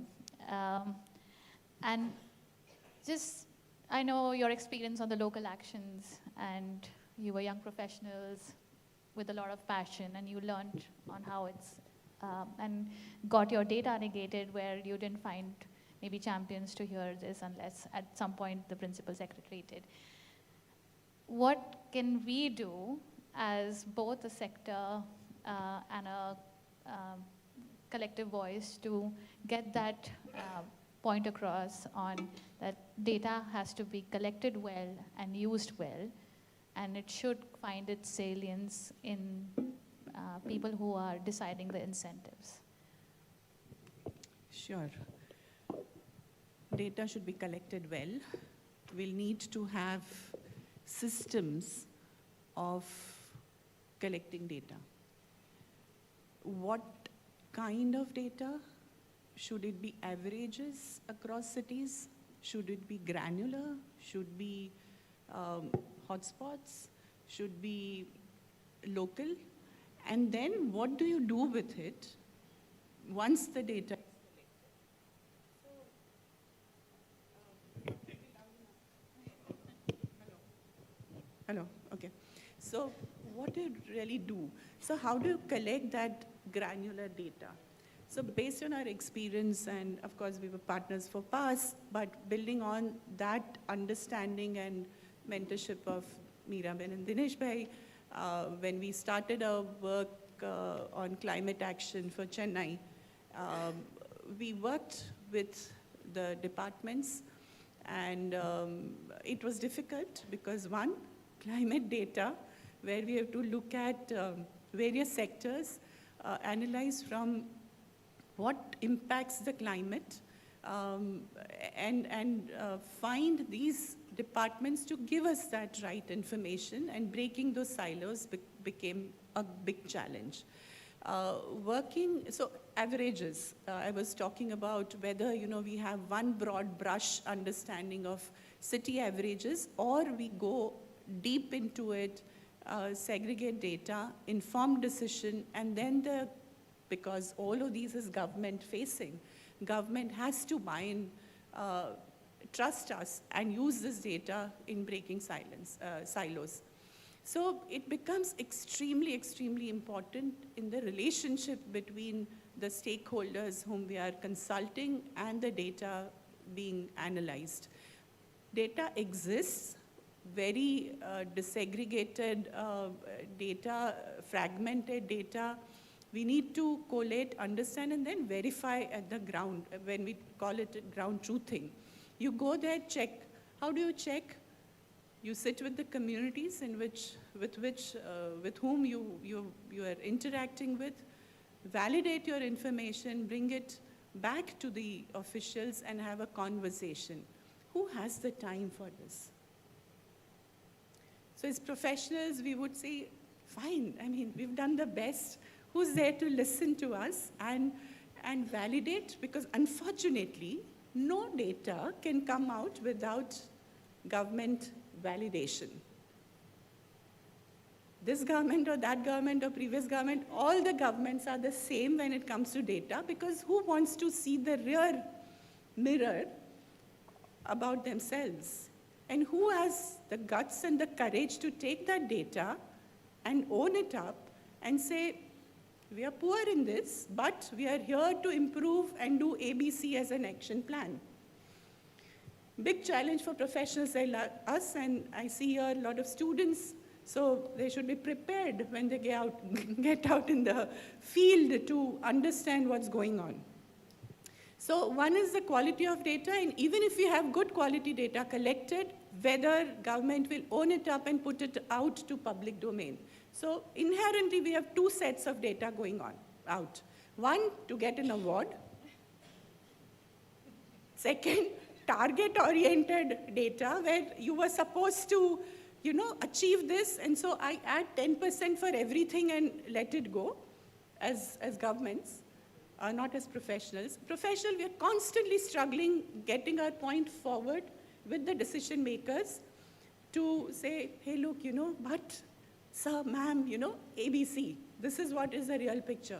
And they would say, have you validated with the communities? Yes, ma'am, yes, sir, we've done this, and this is what the picture emerges. So constant struggle here as well. So this is a big problem about when it comes to collection and giving out to the public domain. From the point of view of the citizens, when we become citizens and we say, what will we do with this information which we have? We talk about transparency, accountability of all the governments, but if you don't have the right information, what is it you're going to improve? What questions would we ask? As people, we want understanding of what not only service coverage or service efficiency, but we also want people who are behind the scenes to benefit from whatever is going on. So we need information disaggregated between service delivery, service efficiency, and the real implementation which goes on. So that is where we need information for. Thank you. I'll add later. Thanks, Manvita. I think I could feel the angst. And I'm hoping, sir, actually, because she's like, government has to validate that data. And being a career bureaucrat, I'd like to hear your perspective on how do we incentivize government stakeholders to prioritize this? And maybe also, if you have an answer for how do we break those silos, and Alejandro also spoke about convergence, or you're just saying it's not, don't even go there, okay, fine. But, talk about what the government can do to help this situation. It's not a long answer, just one phrase, decentralized participatory planning. You can't hide the data when people analyze. Of course, we'll try to hide it when it aggregates, but at the level, it's raw speaking. Okay. So for sanitation, it's very easy, it's being done. For water supply, we used to have community-based water supply. Meera knows it. It was very clear, maybe a few villages. But when it becomes a big river basin kind of water supply, it's not that obvious. So this is the way of getting out data. I'll give you the real live example. There's a sanitation program going on in Kerala. It's government, through local governments, urban and rural, where 35,000 women, they're called volunteers, green Harita Karma Sena. I mean, it makes sense in any language. They go and collect data, collect this waste. Those who started as waste collectors started gathering data. Now they have a very modern app. In another 5-6 months, you will find out exactly what kind of data is there for program improvement, not for program planning. So that's coming back to my original point. We can use data collected from the field by the people, very ordinary people, for very high quality program improvement, covering the whole of Kerala. It's not rural, it's urban and rural. So that's one way of this thing. And then when we started this thing, if you're able to break up into missions, this is one example I wanted to give at the end to everybody. None of you would remember it. There was something called Technology Mission on Drinking Water in India in the late 80s. So, in those days, it's so old that even the Prime Minister's note was cyclostyled. We didn't even have a printer. But they had, at that point of time, data on whatever they need to know. How many are partially covered villages, how many are fully covered villages, and how many are, we said NCPC, this thing was known to every water person. But that was rural, it can easily be transported to urban. They had a mission on guinea worm. How many villages in India have guinea worm? It was collected from below. So if you want, you can collect. Let us not be very finicky about the details of this. So many wells. And how many step wells are there in India to be converted into draw wells? So this kind of data was gathered about almost 40 years back, which is doable if you have that specificity. This is what I want to address. Then you can zoom in and get it, and then bring in all the technology, everything. AIMS gave the technology for guinea worm. So in those days, when we didn't have, we had just ordinary telephones. So it is eminently possible, this micro-level planning with some, it's originally in India, it used to be called multi-level planning. Somebody decides something appropriate to that level, but bulk of the activity is at the cutting edge level. Thank you. Micro-level planning, people-driven, community-driven data collection, and hopefully it moves up the multi-level decision-making. Alejandro, question to you. And I'm particularly curious about the hotspots conversation because we're actually trying to move it to the next level of data strengthening and the next level of data collection. So with these challenges in mind, do you foresee we can get there, we can get to a more predictive, proactive data being used for what's going to happen next in the hotspots? Or what can it take to transform how we do this? Well, I think we are trying to do with what we have. And that, I mean, because then when talking about the future and the climate scenarios and all that, we can't stop to wait for much better data. So we have to work with what we have. And then I totally agree, and that's one of the things. We have to bring the experts, and you also have to bring the people on board and how they have been experiencing the climate issues and what they have been doing in the past and how can that be shifted in the future, right? Because at the end, it's also about the response, no?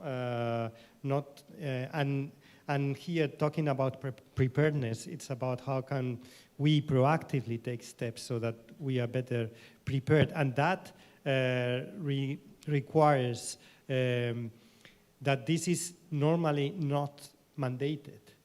You know, it's something that it's proactive. And then you need to get people and stakeholders into that perspective and into that game, because if not, nothing will happen. So for me, it's equally important the quality of data that I think is going to improve because there are millions of people working on this, but it's what we do with that, how do we engage the different stakeholders at the different levels, and how can this be made meaningful for them? That is a little bit what I see. And then, of course, the quality of data can help us to detect better the vulnerabilities in the different, the granularity that Dinesh was talking about is very important, because then we will be able to target better, no? Who is already in deprivation, who has weaknesses, etc., and then go there first. But the whole climate modeling with the available data and then with the stakeholder multi-level integration is what I see key. And allow me to, do I have a minute? Yes, thank you. Because I think I wanted to also raise a couple of data gaps for all these talents of the future. So we have just conducted a global study on the co-benefits of water and sanitation, and there are data gaps. And one important one has to do with the quality of the data we have about the reduction of emissions of on-site sanitation. So that's something that needs more research, because then we would be able to scale up the investments on mitigation in relation to that. That is one area. Another area is quantifying the impact of the adaptation measures. So if we do this, what is what we are avoiding? And that is really important, because if not, we don't get funding. We also need to link to the insurance aspects and other quite heavily economic actors that, that we need to put into this circle as well.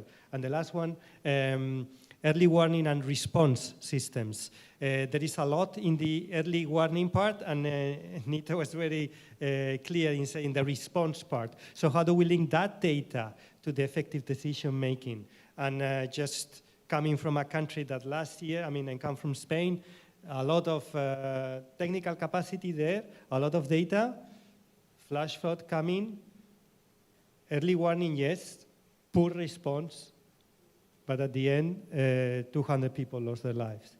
So, and that could have been avoided. Thank you. Thank you very much. And thank you for raising the data gaps. And actually, Martin, let me come to you to see if you can help us answer some of those. I think you said a lot about the Decision Smart framework that you have going in Kampala. I'm wondering, to what Alejandro said about data gaps on mitigation, adaptation, that'll help us understand, and maybe early warning systems. Is your Decision Smart framework going to start looking at these forward-looking, maybe climate modeling kind of frameworks, or where do you see Kampala going?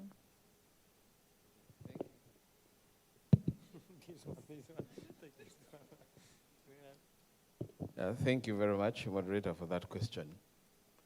In a nutshell, you're asking the how. National water is one of the very few thriving utilities in Africa, notable for that matter. But then it begs the question, was it by accident? No. There's been a trajectory of purposive actions that have been done, intentional, to where we're at. And I'm glad that my boss is going to give a presentation on the details of that. Now, the how. We have the data over the years for the different towns, and we do KPIs on a quarterly basis, evaluate.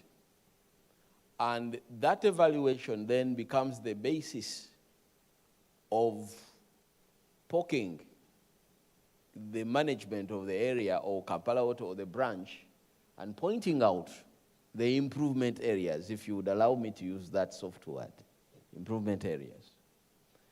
Now, for us to do that, we must have done the analytics to be able to tell that, look, your areas of improvement are these. Now, we do quarterly workshops, just like you see here. The people go in their groups, and then the performance is projected.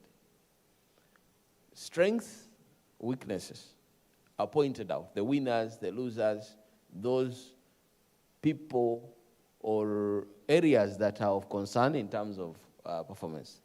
Now, after that, people go into their, during the quarterly evaluation, our workshops, in Kampala Water, we do our internal quarterly evaluations. Then people go in their groups and do what we call action plans. Now, the action plans are based on these areas of improvement. As I told you, you cannot improve unless there is a basis for improvement. And what is the basis of improvement? The data. And that's very, very important. You ask the how.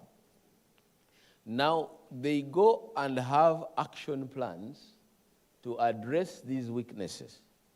How do you do that? One of the ways, I'm just pointing out one of the ways, is what we call SWOT analysis. Others want to use score analysis. For example, some of us are students here. You want to address, you have a SWOT analysis, strengths, weaknesses, opportunities, threats.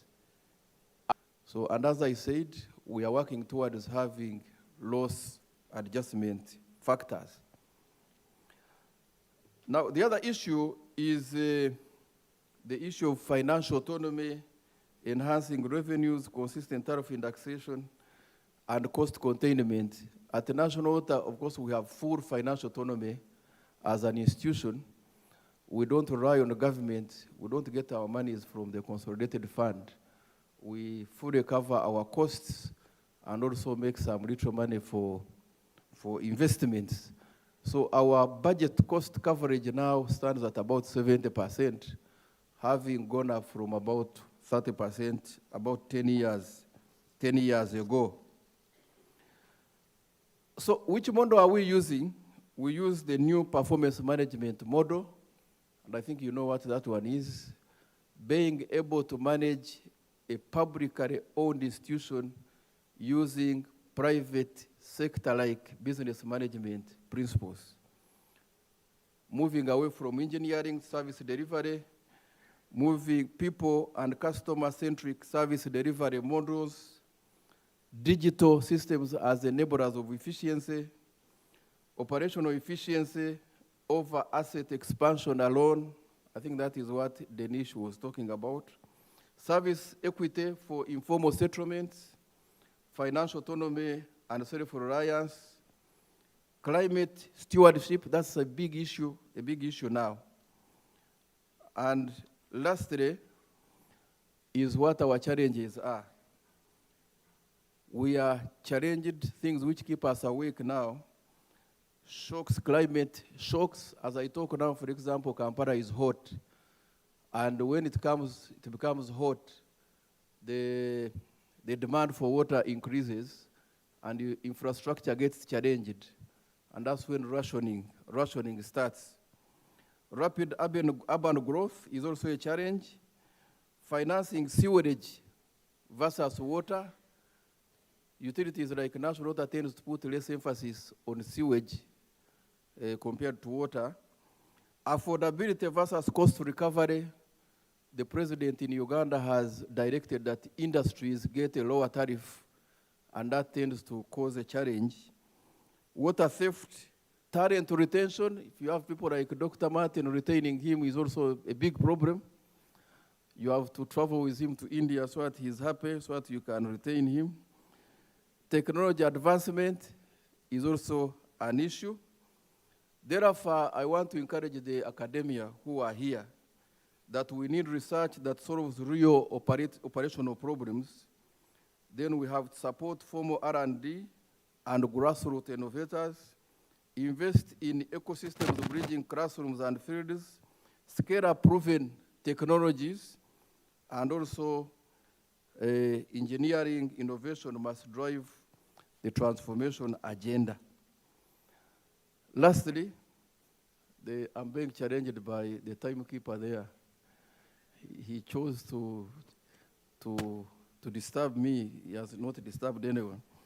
The future of water and sanitation in the global south will not be decided by scarcity. It is not scarcity that will solve problems, but rather leadership. How strong is the leadership, governance, and courage to reform? You cannot imagine in Uganda, we have introduced part-time employment. People were used to working full-time. They work part-time, they want to get paid full-time. This time we have said if you are working part-time, you will be paid what? Part-time. If you tried it in India here, I'm sure you will get problems. Thank you very much, and God bless you.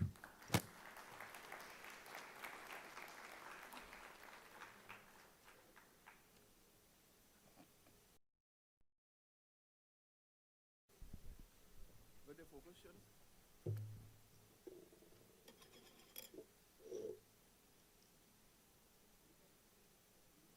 This for drinking? For drinking. Okay. Yeah. Thank you very much, Dr. Mugisha. I think the great call for action, what he has suggested is the future of water sanitation in Global South is not defined by the water scarcity, but the governance and the reforms. Also, there is key message, key takeaways were engineering build systems, service delivery, building trust. And I think that with that message, I think the message is loud and very clear that we need to focus more on the service delivery.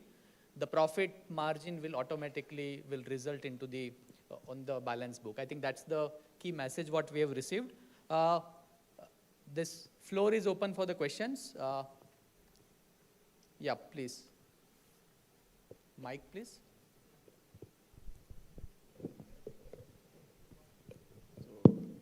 So, hello, sir. Actually, my question is for the previous panel. Okay. Yeah. So, Dinesh, sir, you spoke about performance measurement based on data. And we also briefly touched upon the COVID part of it. So I want to address the major diseases which are directly related to water and vector-borne diseases. So I have done a research on that, and one of the major challenge was adequate amount of data for water and vector-borne diseases. So how much of a role do you think having a disease data-based performance measurement, like water supply measuring based on the reduction in cholera or diarrhea. So how much of a role do you think disease-based performance measurement will play a role in improvement of the city? That's first question. And my second question is to Vijay, sir. Is he here? No? Yeah, you can discuss with that. Okay. During the lunch. Yeah. We can take another 1 or 2 questions, and then Dr. Mugisha can respond back. On this side? Any question? Yeah.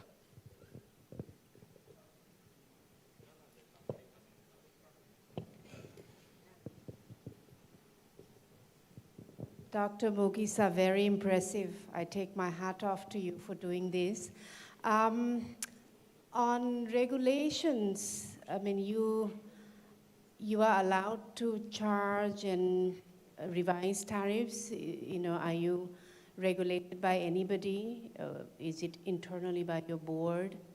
Curious to know that. But I think you should come more. I'm glad to see you here. We need this sort of cross-learning across multiple Asian utilities. I think they would do well learning from you. But just on your, who is regulating you, or is it a board, or what's the plan for future? Thanks. Thank you. Yeah. Yeah. Excuse me. You can take.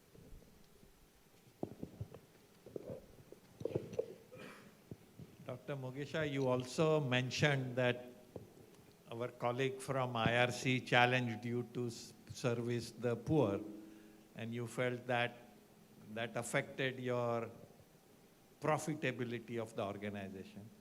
And to what extent are the vulnerable population of Uganda served by you, and to what extent do they depend on non-NWSC sources for their own water and sanitation? Yeah, probably we can take the response and then the second round. I think there are few hands. Okay. So the last question, it is always easier to start from the last question. The last question, no, IRC actually came in as partners. They didn't come as people who are going to force us. They came to help us to do what we are supposed to do. And in national water, we serve the poor. It is one of the KPIs we are actually measured on, and we serve them using the public stand pipes. In Kampala specifically, we have the prepaid meters to serve the poor. They are given coins, so you just go and insert in your coin and get water at the real price of national water, so that you avoid the vendor issue. So through our government contract, the contract we have with the government, there are specific KPIs to make sure that we serve we serve the poor. And it is something personally, as the MD, I like, because I want to make sure that every Ugandan is served. That's why you see our vision is water for all and sanitation for all. Sorry? Sorry? Okay, joint monitoring program data.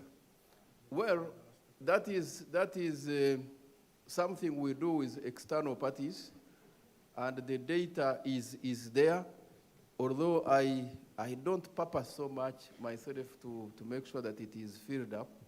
We have a lot of data in the organization, and we have our corporate planning department that feeds in that information. Now, the issue of the disease-related data, the more you asked about that, the more I remembered a certain president who has said they can only give us money if we can share that information. But it is very, very important because we always want to link our performance of the utility to the extent to which waterborne diseases are reducing. So we work very closely with the Ministry of Health to make sure that our service improvements lead to reduction in diseases.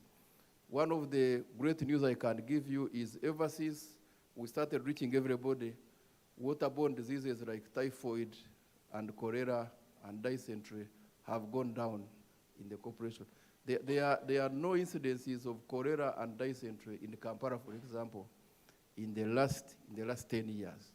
And that was because we reached everywhere with water.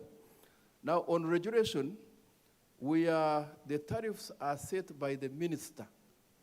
The Minister of Water and Environment sets the tariff by law, and he has a regulation unit in the ministry. So once we have a tariff proposal, we submit it to the minister, and the minister reviews it with the regulation department in the ministry, and then they are able to give direction. But we rarely adjust the tariff in national water. We only adjust it through, it's not an adjustment, we only index the tariff. We have an indexation formula which was approved by cabinet, and that's what we use. But recently, the minister has insisted that when we put in the factors in the indexation formula, we must give it to him to clear it before it is applied. So it is a very well controlled environment. You don't just adjust tariffs just like that. Thank you. We'll take few more questions. Yeah, please. Yeah. Dr. Mugisha, very impressive story. I just want to build on what Professor Mehta asked. Could you give us a sense of basic statistics like LPCD per capita that your utility was providing in 2013 to what it is now? Liter per capita per day. Which data? Liter per capita per day of water supply.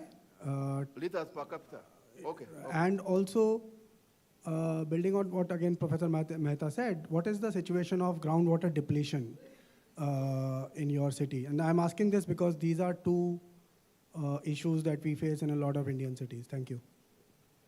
Yeah, just I think Professor Meera has some question. Okay. Mugisha? Where? Okay. Please. Thank you. A wonderful presentation. Even though you mentioned something like the minister trying to look at the information you released, my question centers on the panel discussion talked about censorship, validation of the data and any information you release, which is a sort of censorship. And closely related to censorship is actually trying to cover up some perceived deficiencies, which indirectly affects whatever actions we are taking as key performance indicators, especially when you mentioned external benchmarking. Then my question is, does it mean, although you have acknowledged that the minister actually looks at what you are doing, to what extent has it affected your success story? Thank you. Okay, there are a few more. Yeah. Mugisha. Thank you, sir. I'm Mugisha from Center for Water and Sanitation. And it was a wonderful presentation learning the key tools for successes. So I also wanted to understand more on how does the regulatory authority think on the adaptive measures considering the climate changes. And so how does the regulatory board consider providing the services, and what are the actions and the key indicators you think on being more adaptive to the changes which are affecting the country? Thank you. Probably last question, Professor Kaman. Thanks. Always delighted to listen to my friend. So that prompts a question in my mind. Perhaps not directly related to the utility, but at the country level approach, what is the appetite in the ministry to have the regulatory function made independent so that the independent regulator can assess on behalf of citizens the performance of the utility and the performance of government? Thank you. Over to you. Okay, thank you very much. Again, beginning with the last one. I know Oswald Chanda would have asked that question as well.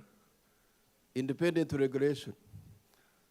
I am a believer of independent regulation not necessarily being so effective. Mr. Oswald Chanda, we shall discuss that later. Because where we have it, the sector is not successful. So we don't want to have things for the sake of having them.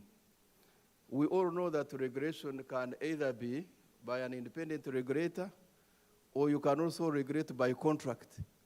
So in Uganda, we have chosen to be regulated by contract.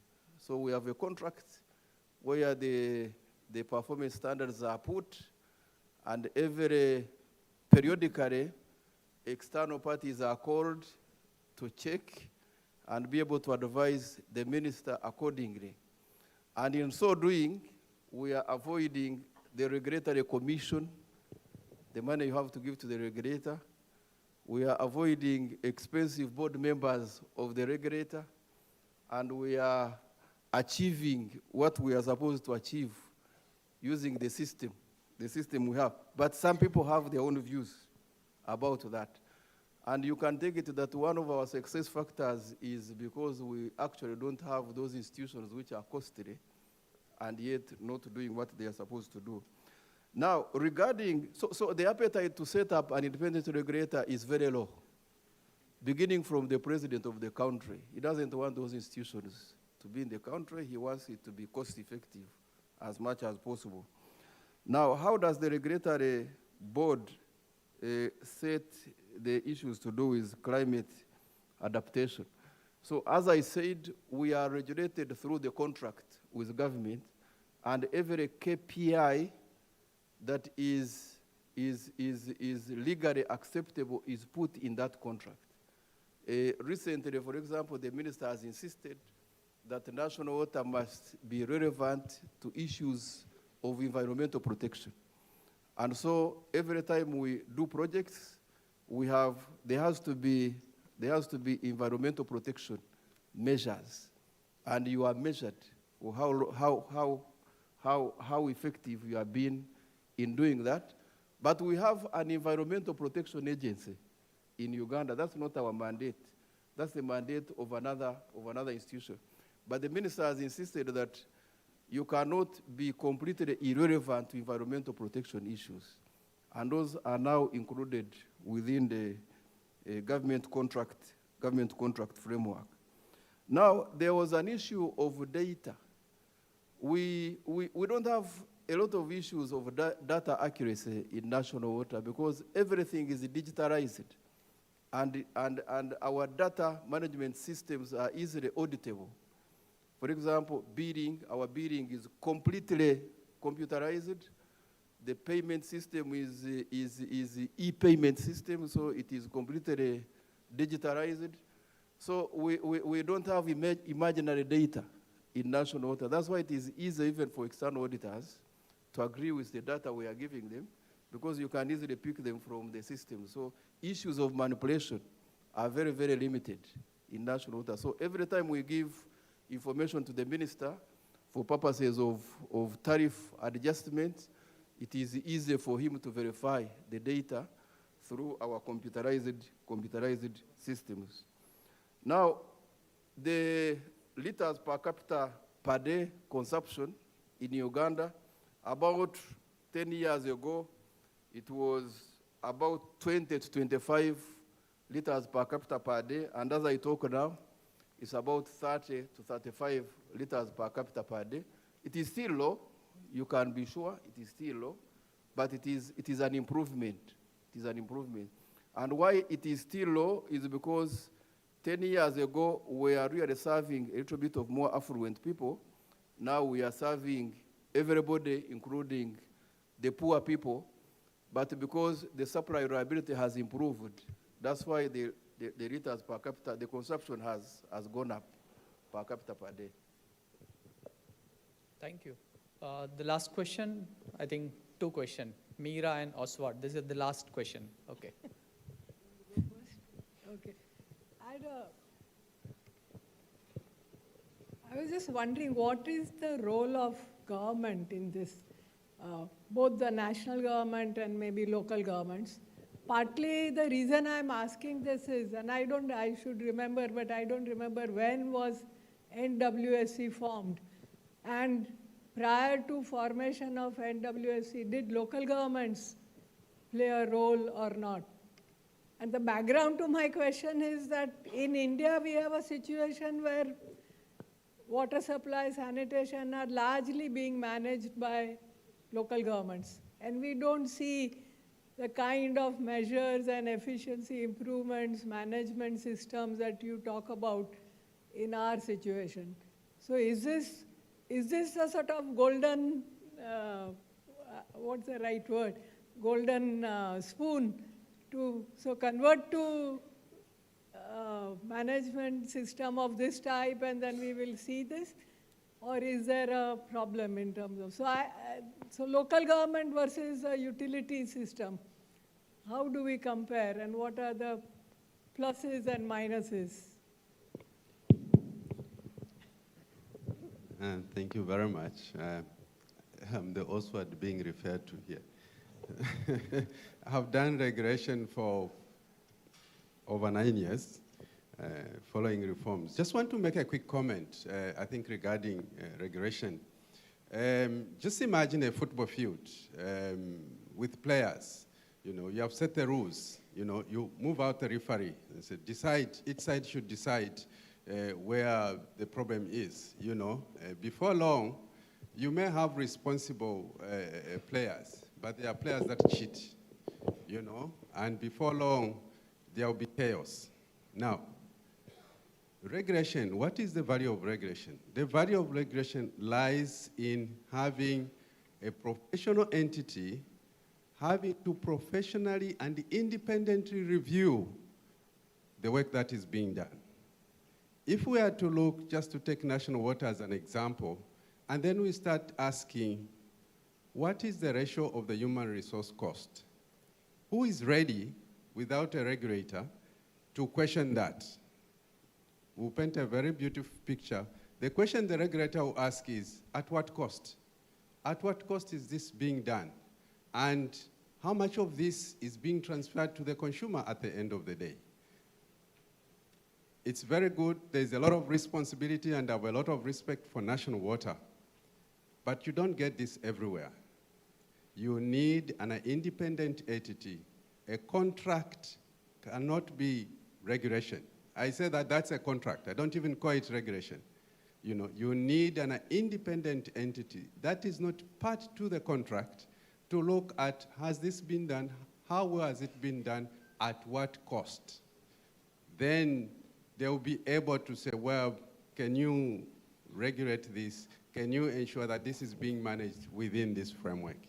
You know, because at the end of the day, we may quickly say, you don't need a regulator. you know, but until you have seen the benefit. And the regulator doesn't have to be, I ran a regulatory agency where we were about 7, maximum 12 people, you know, but the impact on the ground was felt by the consumers, by the politicians, as well as the utilities themselves, because the regulator is there to see that that political interference that many times comes is managed within a certain framework. Thank you very much. Thank you. Brief response to Meera. Yeah. Just a quick response. I don't think I want to go into this whole issue of independent regulation versus whatever. At the national level, we have tried to address the issue of what is the purpose of regulation. And we have made sure that that purpose is done. We don't want to go into how it is done. Some countries have chosen to have independent regulators, like UK. Some countries have chosen to do it by contract, like France. Like, I don't think there's an independent regulator in the Netherlands. There's also no independent regulator there. So it's a question which keeps going. The university students can pick it up and go ahead with it. In national water, we have chosen not to have the regulator. And that's how we are able to be invited here to come and share success stories of utility. Now, the issue of the role of government. What the government does in Uganda is actually regulation.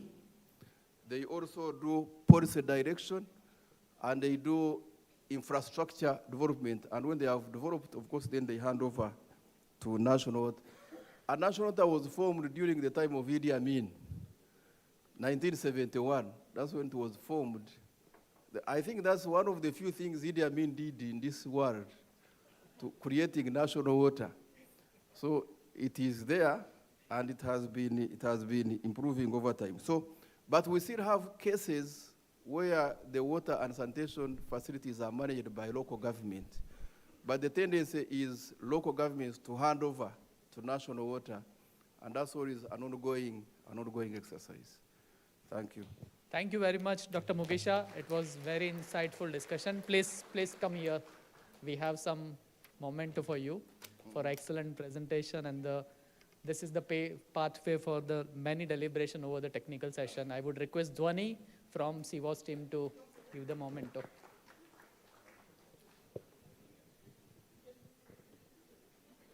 Yeah, I was supposed to do.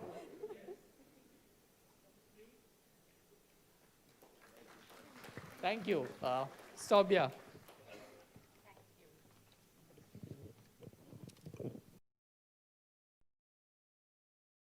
Full address on running successful water and sanitation utility through the example of NWSC and emphasizing why these conversations matter for the global South reality. As rightly said, success does not mean absence of problems. It means better tools to confront them. Before we break out for the lunch session, we have one request. We request all of you to take, because we plan to take a group photograph as a memory. So we need to take 2 sets of photographs, one in the BNB auditorium and another outside the BNB auditorium near the Kund area. So I request everyone to please gather in the center side of the auditorium so that we can take a group.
Mr. Nitin Bassi is a fellow for the Sustainable Water team at the Council. He has more than 19 years of experience undertaking research, consultancy, and training in water resources. His work areas include river basin water accounting, agriculture water management, institutional and policy analysis in irrigation and water supply management, water quality analysis, climate-induced water risk assessment, and wetland management. Ms. Bijal Brahmbhatt has extensive experience in and broad knowledge of intersectional challenges that are mediated through housing and habitat governance, informality and gender of low-income urban communities and migrants in cities. She represents and advocates for the rights to improve living conditions, foster climate resilience, and overall economic security through socio-technical approaches and women-led models. Ms. Pallavi Sopti Rajpal is the joint CEO of Utthan, a grassroots development organization advancing gender justice and women's agency through thematic interventions in water, livelihoods, gender, equity, and social inclusion since 1981. I welcome the panelists and Asim, you can take the session forward. Yeah, thanks, Sobia, and thank you, everyone. Thank you, everyone, for joining as soon as possible and on time. Thank you to the panelists for accepting our invitation. I think it's an interesting topic, and I see a great amount of women representation on the dais as well. So it's a pleasure. I think what we said in the morning, that it's a pleasure as a center, as a university, to always work towards gender missions and gender integration in all our work. So thank you all, the panelists, for being here. I think I'll just quickly move. I think we are a bit delayed, but I think I'll quickly jump on to the questions to all of you. I think my first question, because you all have a great experience of working on water, gender, based as a grassroots organization, or as a policy advocate, or as a NGO, or as a funder. So I would like to hear your thoughts about significance of how water, climate, gender nexus have worked in your fields, and how it has been as an experience. What were the challenges and how did you mitigate them? So that's a broad question to all the panelists. I'll start with. Jane, I'll put you on the spot first, if that's okay. So yeah, if you can revert, and then I'll go on to the others. Yeah, thank you. Thank you very much. And thank you for the opportunity. And in a special way, thank you, Professor Mera, for the opportunity to be here. I think I've been postponing this for a while. And of course, thank you to my CEO? My CEO and my colleague, Ruchka, for this opportunity. Water, climate, gender are very interconnected. And for me, as a person who grew up fetching water, I'm not too sure how many people in this room have ever fetched water. And walking distances and carrying 20 liters on your head, and you have to fill the drum before you go to school. So basically, we would wake up at 4 a.m., and the first thing you do is to fetch water, and you're walking 3 kilometers to and 3 kilometers from, and there are like 2 hills in between, and it's darkness. So for me, it's not just about talking about water, but talking about water in a way that I understand, because that is something I grew up doing. So the three are very interconnected. And we're not even fetching water from a tap. So and a very, very unprotected source, where if you don't go early, you'll find the water with the green algae, I think, on top. And then it was clay water, so it turns ashy. So the earlier you go, the better. Then you can coordinate and make sure that not everybody is dipping the jerry can in there at the same time.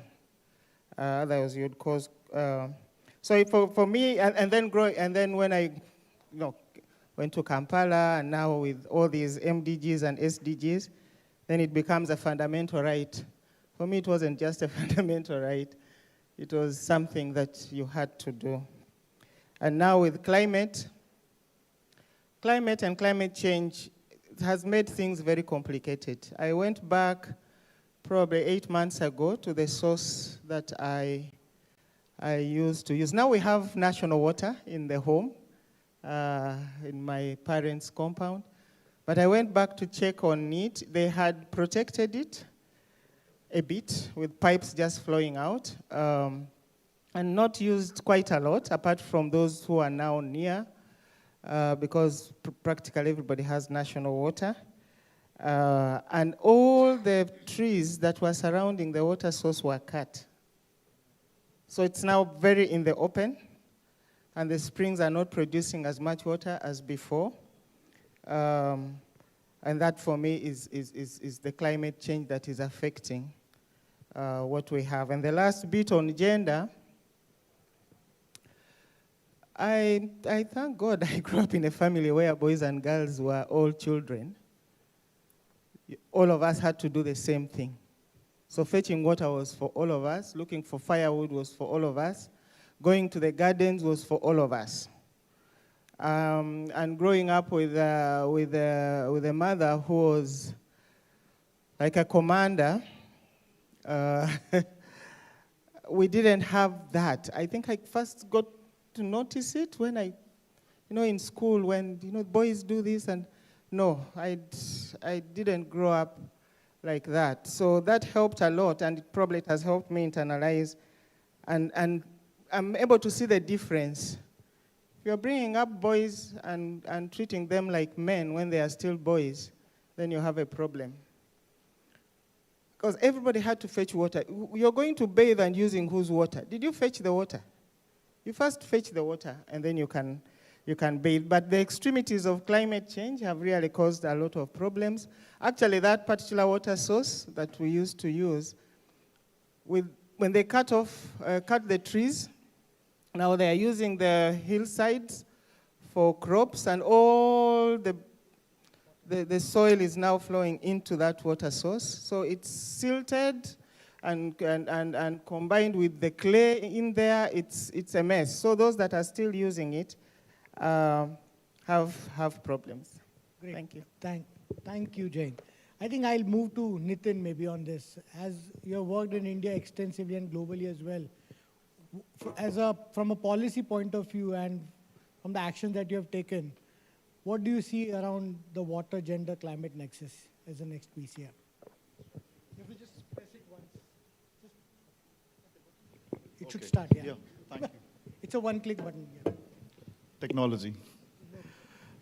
First of all, thank you so much for inviting CEW to this very, I will say, insightful workshop. I mean, though it is written academic, but I clearly see that there are a lot of field insights that are being coming out. So it's academic plus what we see in the form of evidence. And also, I think I'm in a bit of fix. First of all, happy that sharing the stage with 4 females. And I've been part of some panels where there were only males discussing WASH.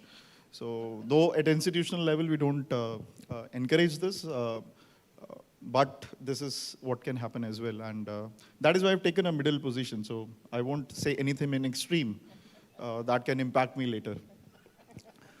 Coming back to the topic of discussion,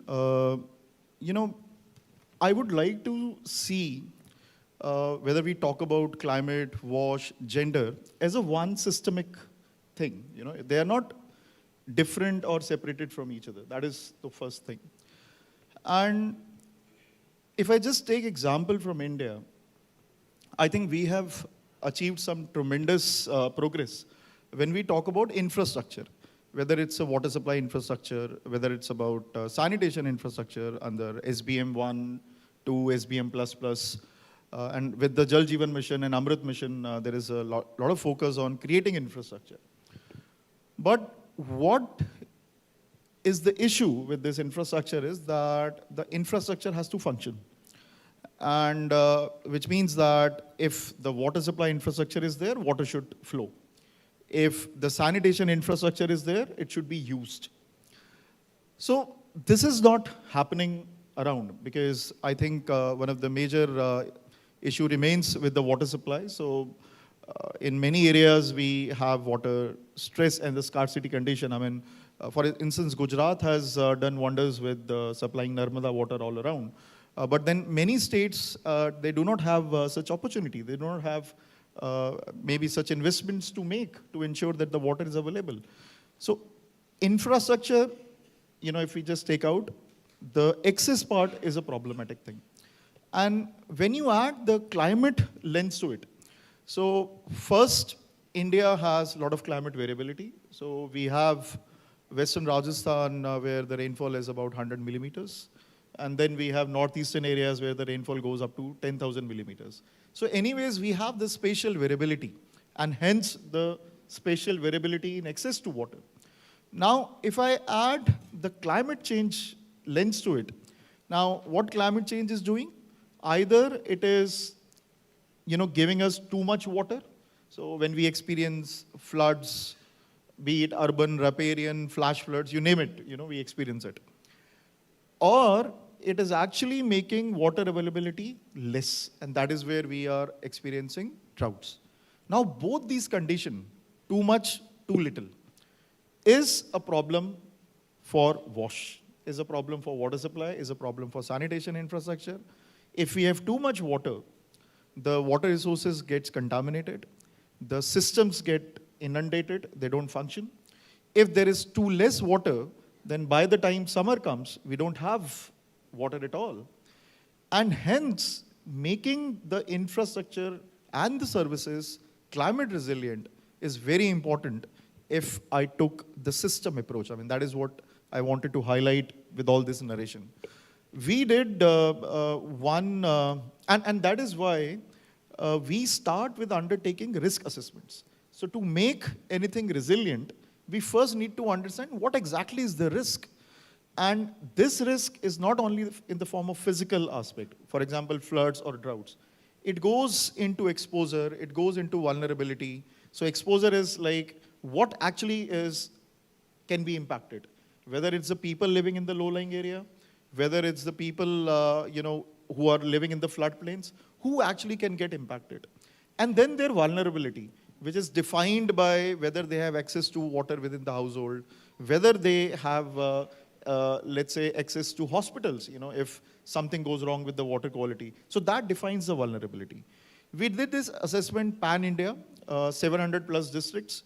What we found is that more than 40% of the districts in India, they are at high, to risk situation in relation to WASH. And this is climate-induced risk to WASH, right? Now, this exercise tells us where we have to focus.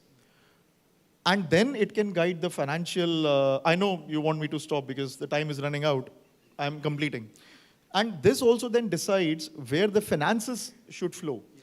But at the end of the day, if we are not making such assessments, if we are not looking it from the systemic perspective, we'll just keep on working in silos. Somebody's creating infrastructure, somebody's providing the service, and somebody's using it.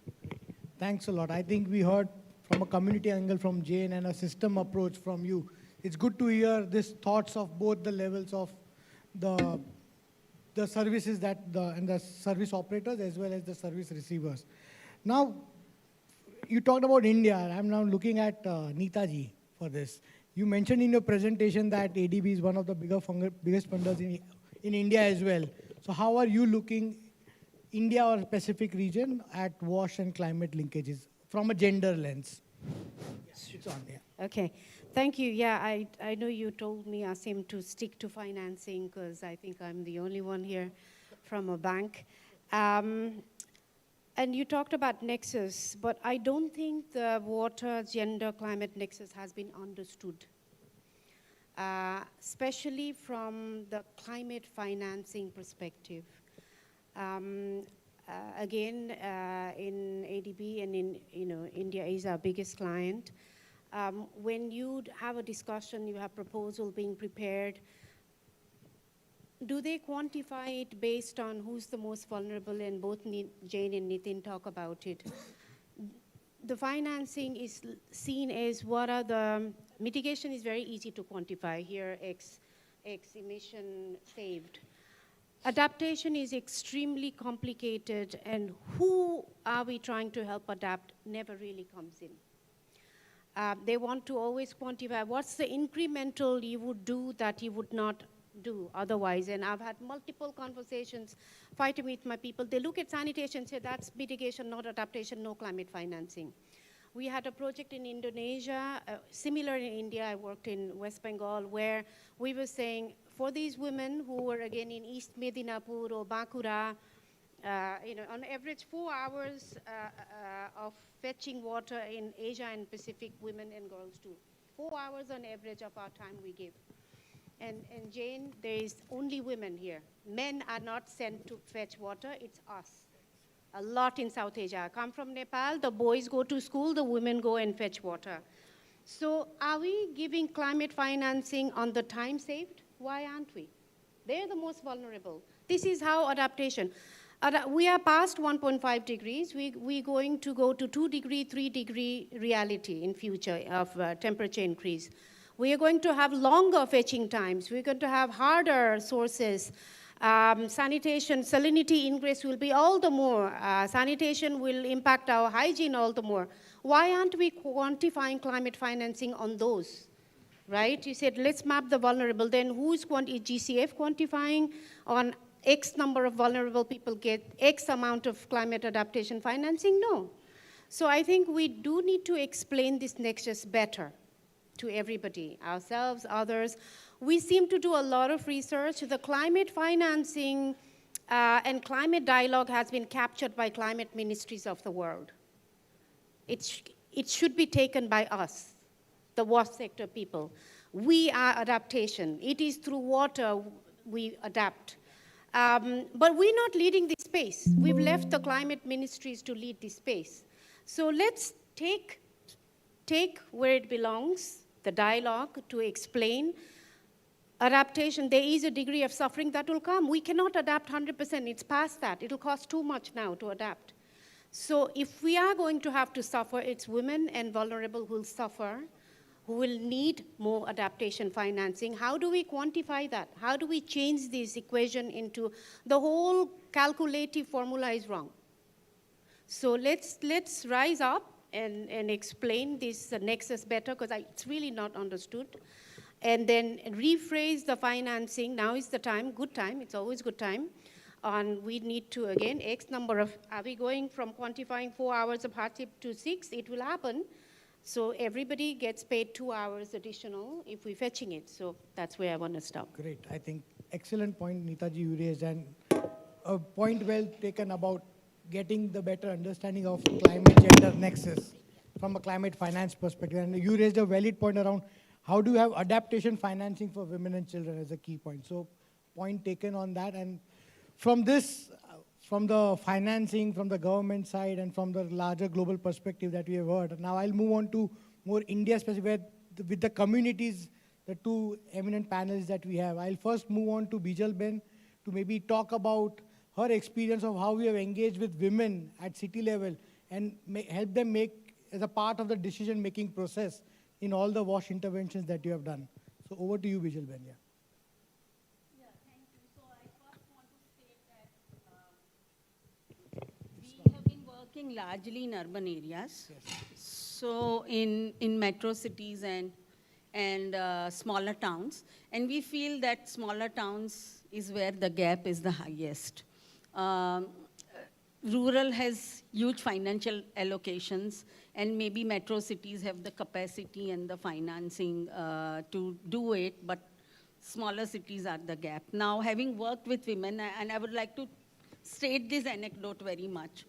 You know, we were working in Bihar in a small town called Purnia, and it always gets flooded because it's the Gangetic Plain, and now floods are increasingly happening. And after the floods recede, we find that the women's mortality rate is increasing. The story behind it is that when the floods come, they all climb to the top of the roof, and women are the first ones to get down and clean the muck, which is inside the house. And then you have snakes biting them from the Gangetic water, and the mortality rate increases. It hit me so much when I heard this, But, for women, when we ask them what it means, so apart from all the things that have been said, I would like to add much more in terms of climate change. It means increased impact of heat. It means increased impact of vector-borne diseases. It means arrested mobility, especially in urban areas, because you get waterlogged and flooded. It means, of course, livelihood loss. And then also overflowing of gray and black water from the toilets. And the women cannot just go outside and defecate in the open in urban areas like the men do. So it's a lot to do with livelihoods, dignity, and everything else. So I think you cannot separate the water, women, and climate nexus at all. What we have been doing is that we started working these women for the women at the household level first on access issues. But now we have started engaging these women to make, of course, at the smaller town levels where the technical capacity is extremely low, to collect data in terms of city-level plans. So you develop a water resilience plan at the slum level, and then you start doing it, connecting several wards, and finally a city-level plan with our support, which is then presented to the cities and broken up into components. And then we try and get, funding to the extent possible. And I think it's the smaller cities which really need support in terms of getting funding, because the condition is that probably they have no computer person, and the email from the state, because they are very heavily dependent on the state funds, is just not opened and seen and responded to. And that's the level where it goes to, and that's the level that they need support, not only the women. And then, just because they are not responding, maybe they are losing out on the funds. And the better cities in terms of technology capacity and others are getting it. So this is the kind of support that we have had to give. And ultimately, I think we also came up with, we broke up these water plans into several components and started to get grant funds, and state supported them to get state financing and also some blended capital. So that's how we are going about it at a smaller city level. Thank you. Thank you for raising that point about small cities. I think it's a very important point, because we believe that they generally fall between the cracks of larger missions that are ongoing. So thank you for raising that valid point. Now I'll move on to Pallavi Ben from Utthan. If you can share about your experience around how we have worked towards water justice, gender justice from a water and climate perspective. Yeah, thank you. Yeah, thank you so much. So I think the panel has covered many things. I'll try and just add. So my sharing is based in our work largely in rural Gujarat, and that will be the lens which I'm sharing my point with. Like everybody very clearly said, that the lived realities of people, the kind of data which is there, which clearly shows, you spoke about where the climate hotspots are, we know all of that. But I think the connection, of course, is very deep between gender, climate, water. And for me, gender means it's gender and much more. It's an intersectional lens also, not just, it's not just women and men, but there's many more layers to that also. And I think a few important things to see in this, that like someone said, there is a lot of infrastructure work happened, and that looks so big, and it's so inviting for us to say that bahut sara infrastructure kaam hua hai. But in our experience, whatever small work we've done, the social infrastructure building is really what is really useful to ensure that this technical infrastructure is actually working. Like Nitinji said, that there is infrastructure, but is it functioning? There is so much of government investment which has gone into building water infrastructure, for example. But we know that a lot of it is a challenge right now, because the maintenance around it becomes a challenge. So I don't want to only paint a dismal picture, but what has happened, what we have been able to see in our experiences, that wherever our work, wherever we have, for example, we've done a lot of work in collaboration with government, where we're talking about watershed development or water security works, where we have been able to, along with communities, work on community building, work on participatory planning, participatory water security planning, bringing technology in a simple terms at the village level, building capacities, and working around with, say, panchayats and active participation of women in basically also building norms around water.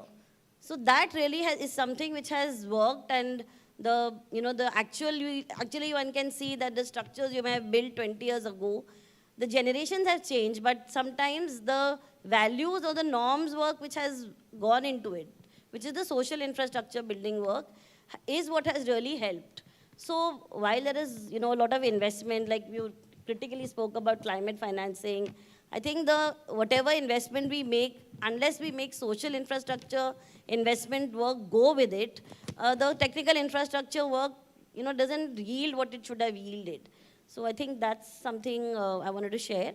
And also, we've also seen this in our work on sustainable agriculture, because we see that, I'm talking about small and marginal farmers, where the larger amount of work is really being done by women, mostly because of lower yields, men are migrating, and all the agriculture work, the burden is on women. So all the various climate impacts that everybody spoke about, the increasing drudgery, cleaning after climate events, the stress of heat, and the sheer burden of managing everything alone, literally, is a very clear impact on women especially, and therefore anything around it cannot not have women.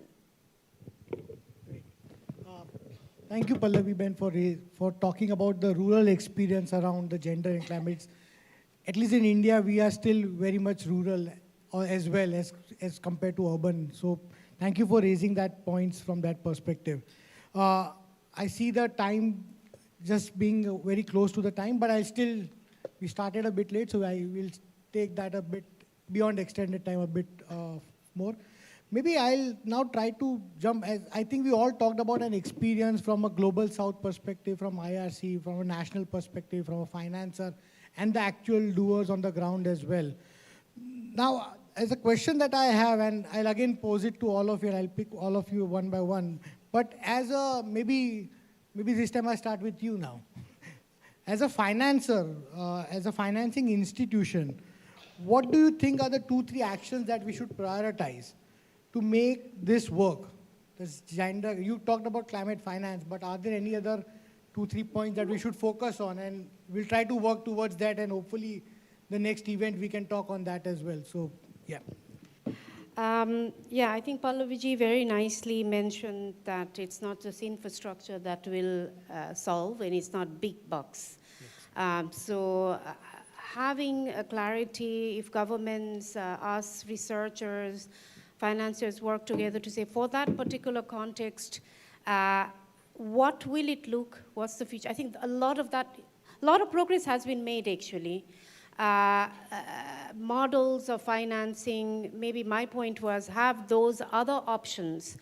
Just financing the infrastructure, social or physical, over what you would build, what's there is not enough. We need to have various options of financing for vulnerable, what future will hold for that country, and lobbying it together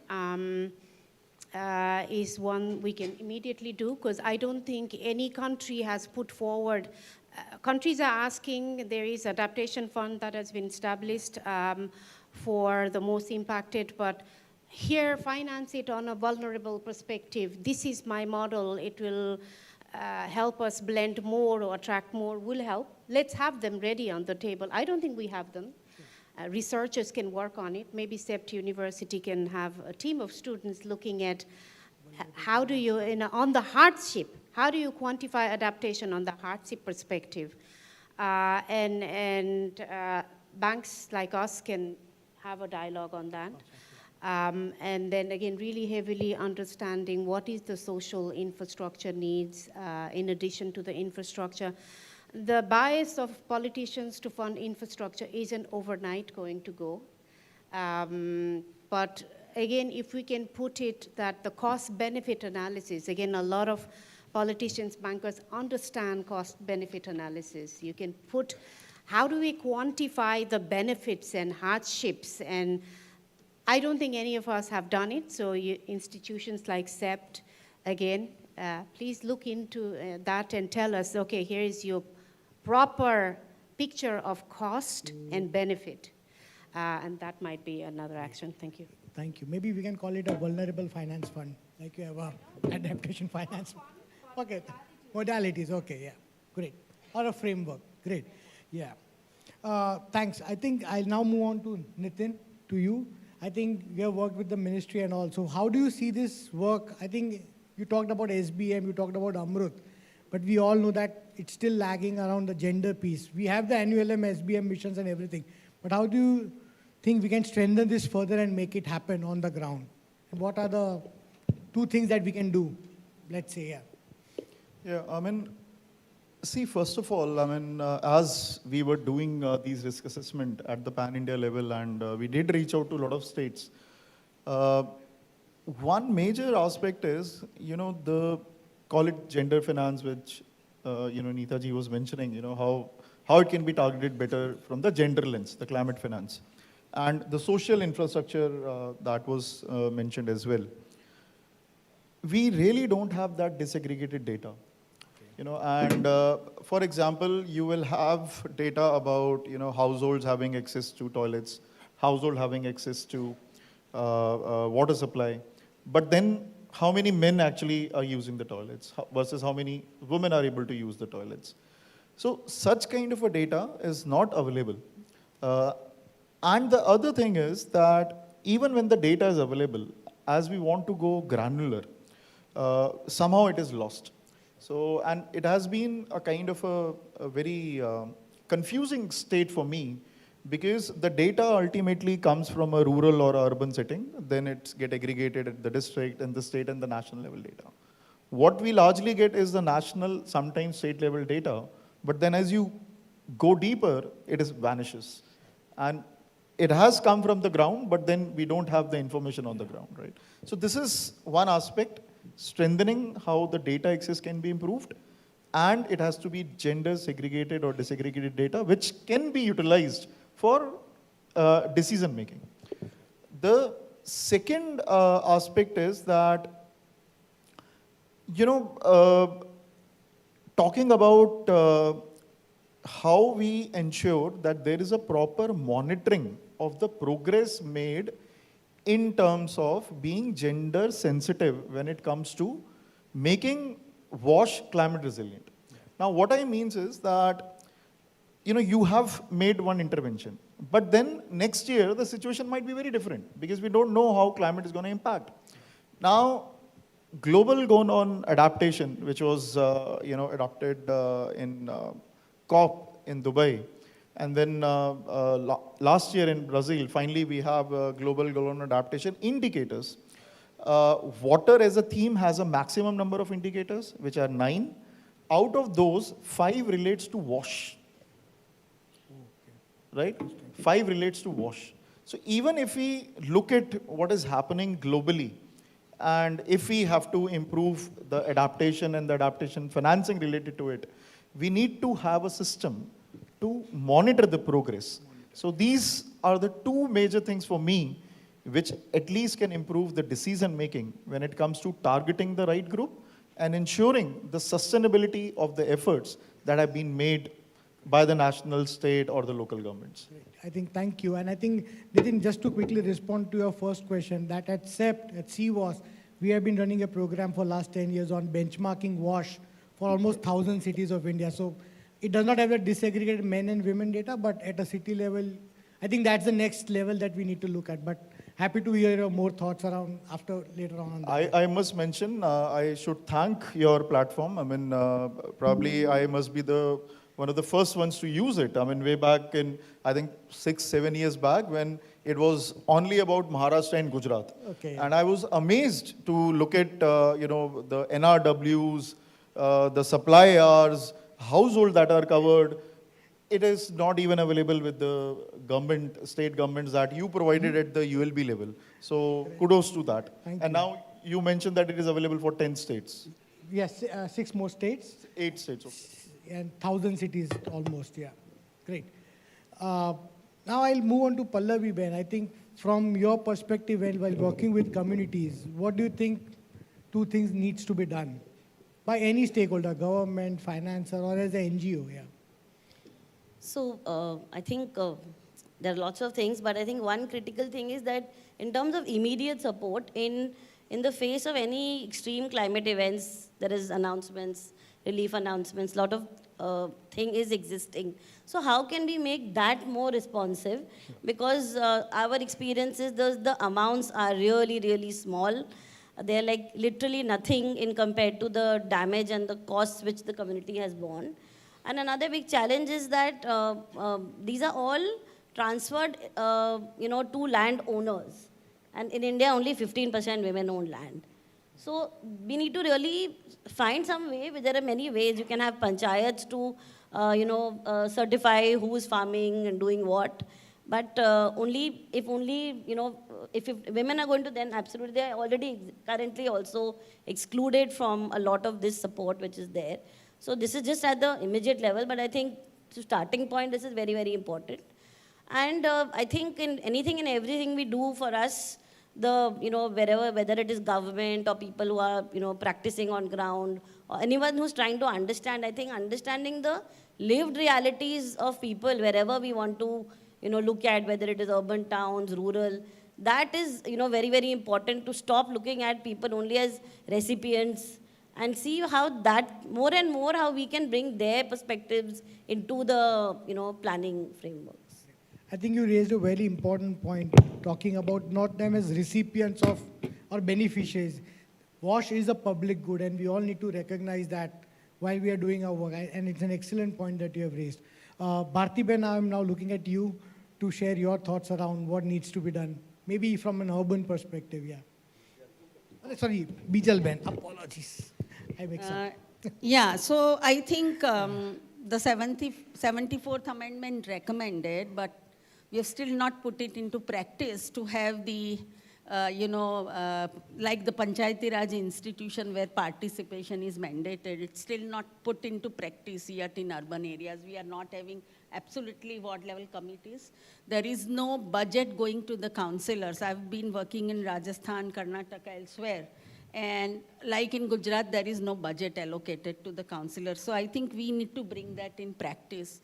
And I would still say that reaching the last mile is something that the government should form partnerships with NGOs, with their own, because government in the city of Ahmedabad would have social structure in the form of urban community development, it would have climate cell, and it would have a water department, but the three never integrate. And so how do you really, even the UCD, if it will partner with NGOs, the more the merrier, because that's what the last mile, I think, would require. And the second thing is that we should also engage women. One of the thoughts that struck me that we don't still have an urban NREGA program, which was talked about during the COVID. In fact, in smaller cities, we have found that there are water sources. We surveyed one city and had 52 wells in that small city, and they are all filled up. Because in the city's mind, it's only water for accessing. So let's think holistically, just to ward off climate change, that how can you recharge the groundwater? How can more rains? So, preserving those heritage structures and then building biodiversity around it. We have done wonderful work in urban forestry and biodiversity in Amalner, where women have been engaged. And all that was possible because water was made available through the wells which were revived. And it's an emerging model for urban wage employment program, which can actually integrate gender, water, and generally the climate. So I think these sorts of things. And the last thing to ADB is that earlier I had seen, I don't know now, I am not aware of, but there were several programs, like you had a Rajasthan Urban Infrastructure Fund, and with that was a component of a Japan Fund for Poverty Alleviation, which did not stop at merely doing studies, but it also, actualized implementation into slums for access to water.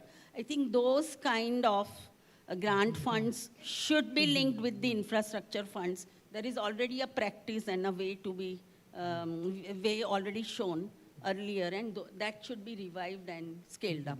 Thank you. Thank you, Bijal Ben, for raising the point around last mile connectivity and not stopping at only service provision, but also talking about source sustainability from a climate perspective. Now I'll move, Jane, come back to you. I think I started with you and I'll end with you as well. And you have the final words. So from your perspective, and because IRC is based and it's working in Global South, how do you see this happening in Global South? How do you share this experience, and what are the things that we can do to take these actions forward that were being discussed? Yeah.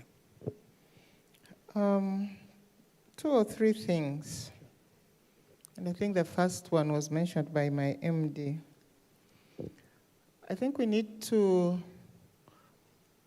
know and appreciate that we have to work with the utilities. Utilities are the only ones that can provide us with safely managed water services. IRC doesn't have the capacity to treat water. National Water has the capacity to treat water. When I was fetching water those days, the water was clean. It wasn't contaminated. Even if there were small springs and it would get dirty, it wasn't contaminated. Now water is contaminated. Who has the capacity to do that, to treat water? The utilities. So I think to reach more, and also for safety, for health, working with the utilities will be very, very helpful. Second, we need, I think, to start seriously thinking about how to operationalize our documents. We are all producing NAPs, National Adaptation Plans, nationally determined commitments. You can't leave things on paper forever. You have to operationalize those. And the operationalization comes with finance. You need money. We've just completed a wash NAP for Uganda. A very, very rich document. It has all the climate smart things you can think of. It has gender in there. It has youth. It has persons living with disabilities. Everything is there. It's a very big document. It has to be turned into real practical activities and measures to reach everybody. And then lastly, for me, in terms of gender, institutionalizing gender response, but this time with climate resilience in mind. We've done this before, developing climate smart plans. But then they were not climate smart, they were just plans. Now we need to make them climate smart. And starting with our NAPs is one of them, but also supporting both especially the district, those that are working in decentralization, the regions, the districts, the sub-districts, taking it to the last special administrative unit of government. And IRC has done that. We've worked with National Water to extend water to not even a sub-district, a sub-county. Because in the corporate plan of National Water, they have that. And I think the first time MD, we raised it, I was saying, but National Water just stops in towns. You can only, you find out. So we found out, we asked, and they said they are willing to work with us. And we extended water over almost 25 kilometers from the main small town. And now learners can go to school early. They're not like me. I was always late. You have to fetch water first. Now they can go to school early. They've put public tap stands up out there. We've supported placing the network in healthcare facilities, several of them, and in schools, taking the water nearer. And in the healthcare facilities, we target 2 areas, the emergency area and the maternal health area. Because you can't have labor wards and maternity wards without clean water. So I think for me, we help the sub-districts to plan for that. We reach out to National Water. We reach out to another unit in the in government called the umbrella organizations, the umbrella authorities. We partner with other NGOs to do that. So I think for me, those three will carry us quite way forward. Yeah, I think you raised an important point about working with the utilities. For our case, it's working with the governments to engage with around gender peace and how do you ensure. So thanks for raising that point. I think it's an important point that you have raised. I see I still have some time. I take that liberty. So maybe I'll open the floor to the audience to ask questions. We'll have to be very quick because we want to finish, and we started on time and we want to finish on time. So if I have some hands up, I see one here. We can take anybody else? 2 questions max, 2 or 3. Okay, we'll start with you, Ram Kumarji. Quick question, short one. We'll have to pass. Can you pass on the mic? Yeah. Very brief, and if you have directed question to anybody or it's a general, just let us know. Ma'am, good afternoon. Very good afternoon. In fact, the revival of the wells have been nicely brought out. In fact, in the cities, what we see right now, the first thing the builder does is close the existing wells. The invention of the bore wells has been the biggest crime on humanity because we have taken the water table down and down with free electricity. In case if we have the wells, concept of wells, which is the finest form of topsoil recharge and the vegetation, the climate, that will go a long way. Thank you. If anybody wants to respond from the panel. Okay. Next question. Anybody? Yes. It's more of an observation than a question. I think my colleague from Gujarat was working with women.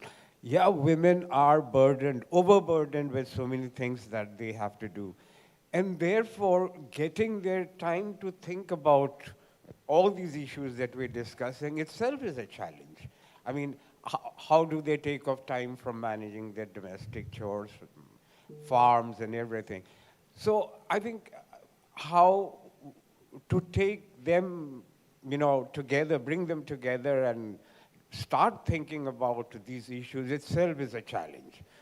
That's an observation that I thought I would like to share. Great.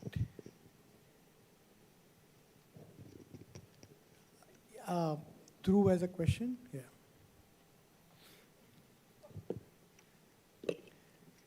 What is the role of the elected representative, and based on your experience, what they do perform on the ground to actually make this gender in water, sanitation, and the infrastructure? How do they see the role, and what are the initiatives they are doing based on your experience so far? Thank you very much. Is this directed to anybody or anyone? So anyone, any of the panelists? Either Bijal Ben or Pallavi Ben can or anybody respond, from or Nitin can also respond based on that. Yeah. So, yeah, it's on. Just quickly to even what you were talking about challenges, of course, it's a huge challenge. So I think what has helped is that one is to be clear and know that it is a challenge. So we always, whenever the kind of engagement we are doing with women, one has to really respect the kind of time they will be able to give. So a lot of patience is required. One has to work according to their timelines. And also, when I say, for example, that our work is consciously with women, but it doesn't mean we don't work with other people. Even if we are working with women farmers, nobody lives in isolation. None of us live in isolation, nobody wants to also. So we work with the household also, so that's why I think slowly when they see the results of what can happen, slowly when they engage, I think that's how things have worked for us. And also collectivization of women gives them a lot of solidarity and support. That also helps them to take, make changes at the household level. We have so many Krishi Sakhis who say that now the men are helping in food preparation in the house. Earlier, the same husband, for example, would not let her go for a meeting, and after a year and a half, he is saying, okay, I will do the cooking, I will come and drop you also. So it takes time, but things do change. And I'm sorry, I didn't what is it? From the elected perspective. So, elected, right, that's... what role do they play, yeah? So, I think panchayats are playing, they're doing what they can, I think, but in our experience, what the challenge even panchayats face is there is so much of money allocated. Almost 29 departments ka money has been allocated to every gram panchayat. Finance commission ka money hai. But how do I access that money? How do I get it? What kind of planning I need to do? The gram panchayat is not a paid body. And it is very difficult to expect that without support at the ground level, they are able to really, build these really, great climate resilient plans which are technically sound and fulfill all the kind of documentation which is required to submit, to all these various departments, follow up. So a lot of capacity building work for that is required. But yes, a lot of, at the local level, we all do have all our departments doing what they can. The only challenge happens is then they're sometimes very sporadic in the kind of, the activities which they take up. Check dam dal dete hain, is gaon mein ye kar dete hain, but that entire mapping of what is, the need really, and then accordingly, take action, that gets, left out to a great extent. But we've really seen in our thing, we worked with, like, in depth with 45 panchayats, and when we worked with them using all the social infrastructure and technical infrastructure building, they have mobilized a large amount of money which is actually mandated for them. Correct. So, they don't always need money from, say, a funder, but the money which is needed is really to build a social infrastructure. Okay, great, thank you. Thank you, Pallavi Ben. So, oh, okay. Quick 2 minutes, everybody gets.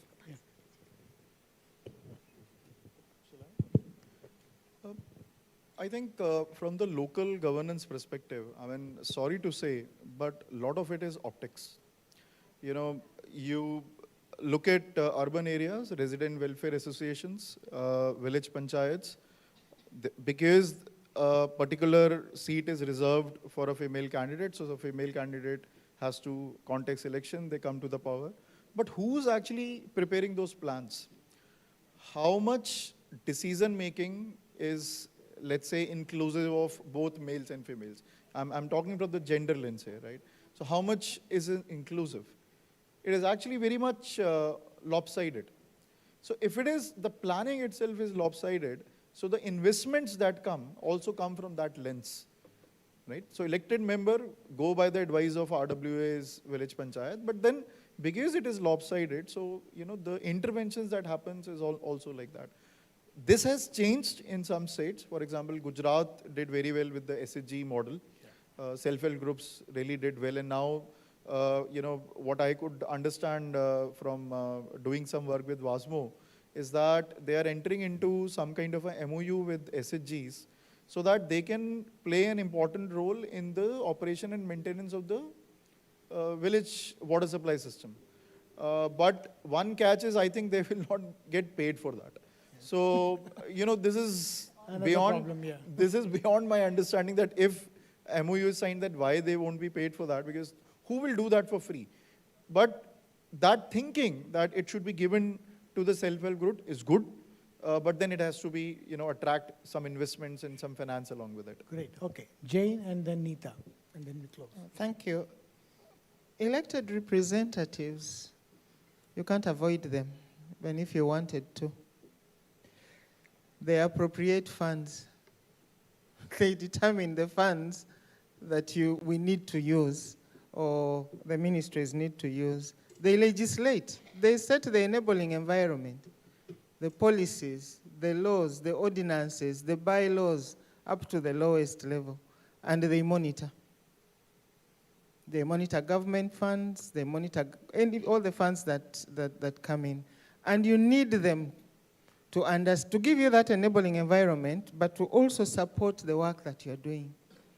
You don't want a situation where the councillors at the district or the members of parliament at the national level who come from where you are operating don't know what is happening, because they are ex-officials at the district level in the district councils. So they can do all sorts of things many, many things, but they appropriate funds, they legislate, and they monitor. And those three areas are just enough to know that you cannot avoid them. Yeah, thank you, Jane. I want to go one step further. We are as good as who represents us. They are it. So if we educate them, researchers can research as much as we like, bankers can bring as much as we bring. End of the day, if they don't understand this nexus, that people in this village, the source is going to go 5 kilometers up and they will have to fetch more. So quickly, I wanted to share, I was in Kumamoto just after COVID.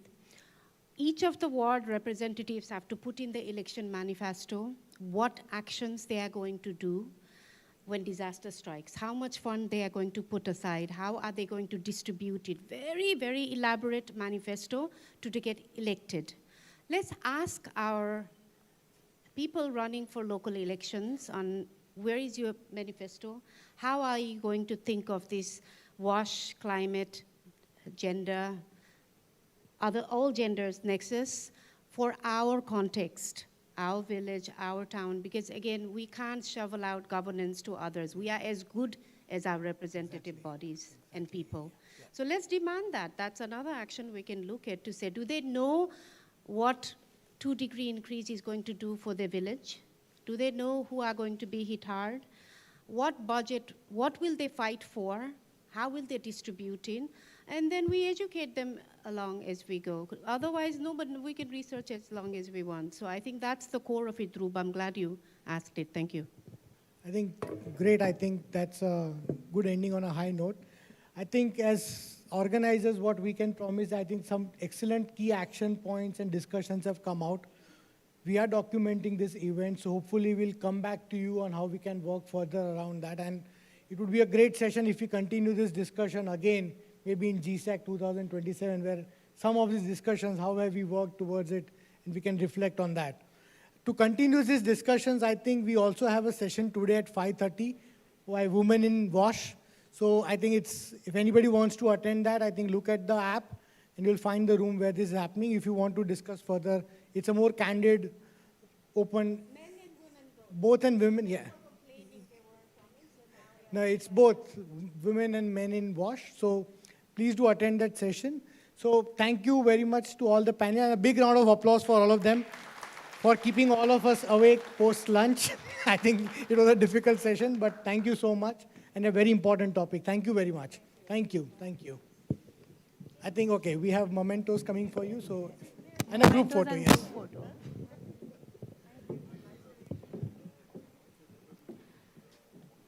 Thank you, panelists, for the outstanding discussions built across the nexus of water, climate, and gender, and also covering various aspects.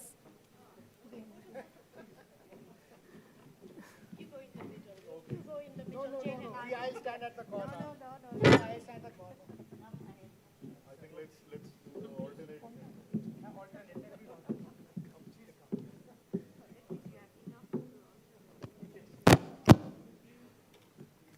Thank you for covering various layers across monitoring, governance, and also the missing piece of adaptation finance in the climate gender nexus.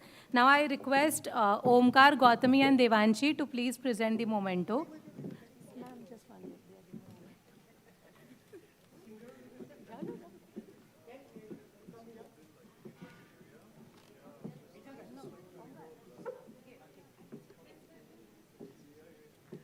Then Omkar, you come back again.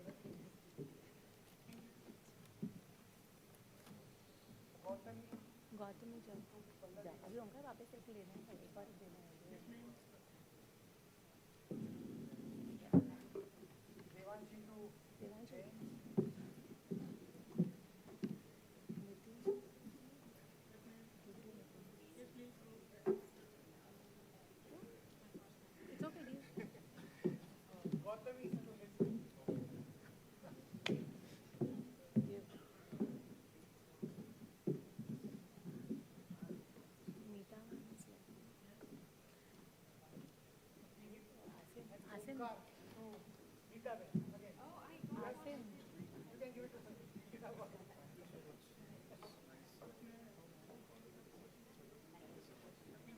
Give Asim ko dena hai. Asim will give to you also. No, I don't know.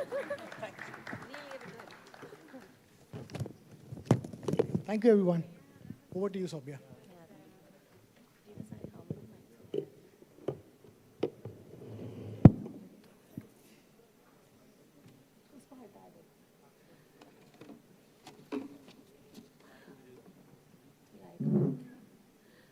Moving to our next session, we have a keynote that reflects on global learning and long-term sectoral transitions.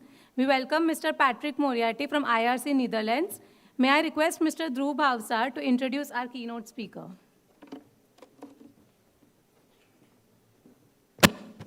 Thank you, Sobhya. Very good afternoon again. I think Patrick is a very good friend and the well-wisher of the Center for Water and Sanitation. He is a champion in the system strengthening for the local government and the government systems to bring the water and sanitation at the time. He is an international think tank dedicated to building strong national water, sanitation, and hygiene systems. He has over 3 decades of experience working with governments and utilities with a particularly focus on service delivery, finance, governance for climate resilient inclusive wash service at scale.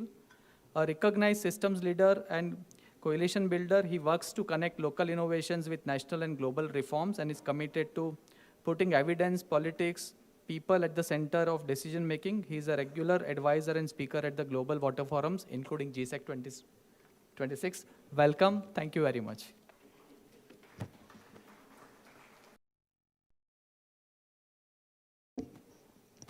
Great. Thank you very much, Dhruv. And you see, I've got the opposite problem to Neeta. I'm too tall for this.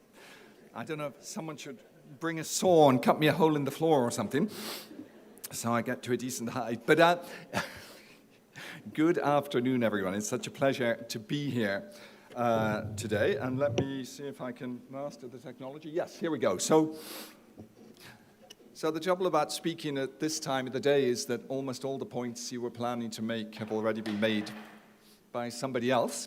But that's fine, I think. It's good. They always say you've got to hear it at least 3 times for it to sink in. And I think what's nice is to be speaking somewhere where so many of us seem to be on the same line and to be hitting the same notes. And I think particularly, talking to and about thinking of water and sanitation. I try to avoid saying wash, by the way. I'm trying to ban it this year from IRC because I think one of the challenges we often have as a sector is that we spend too much time talking to ourselves and we spend too much time using our own secret internal language. So personally, if you catch me saying wash in this, you can pick me up on it. So it's water and sanitation, and really it's safe water and safely managed sanitation services, which are, as we all know, fundamental human rights to which everybody's entitled.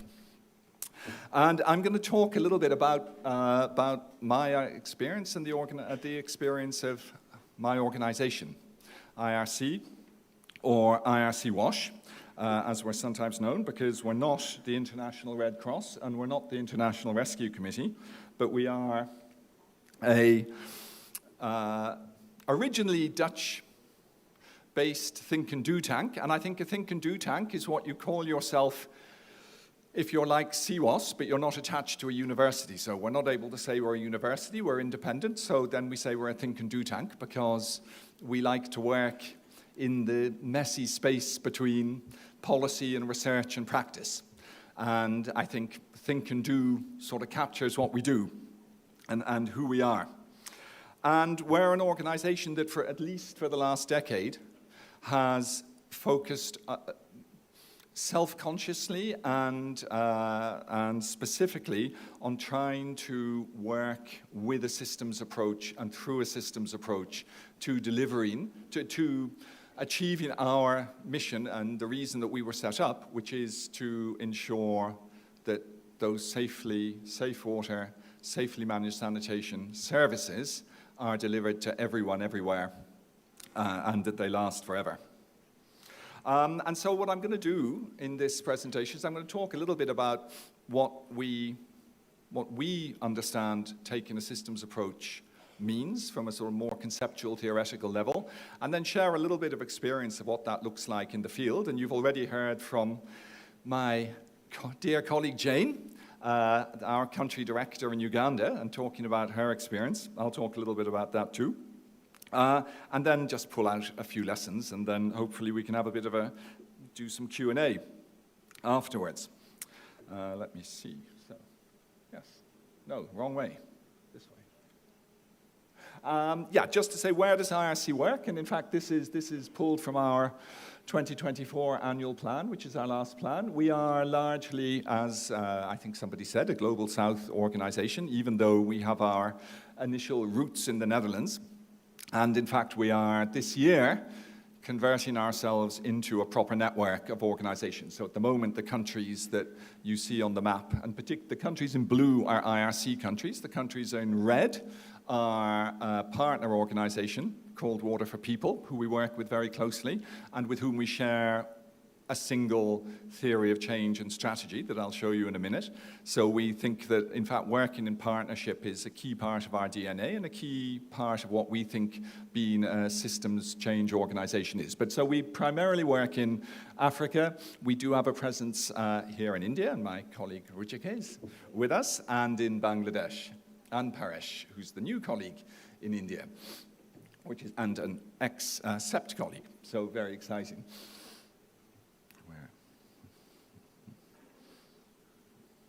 So, why a systems approach? I think because of this picture, and several of you have said it, okay? I think the pictures like these are all too familiar in our sector.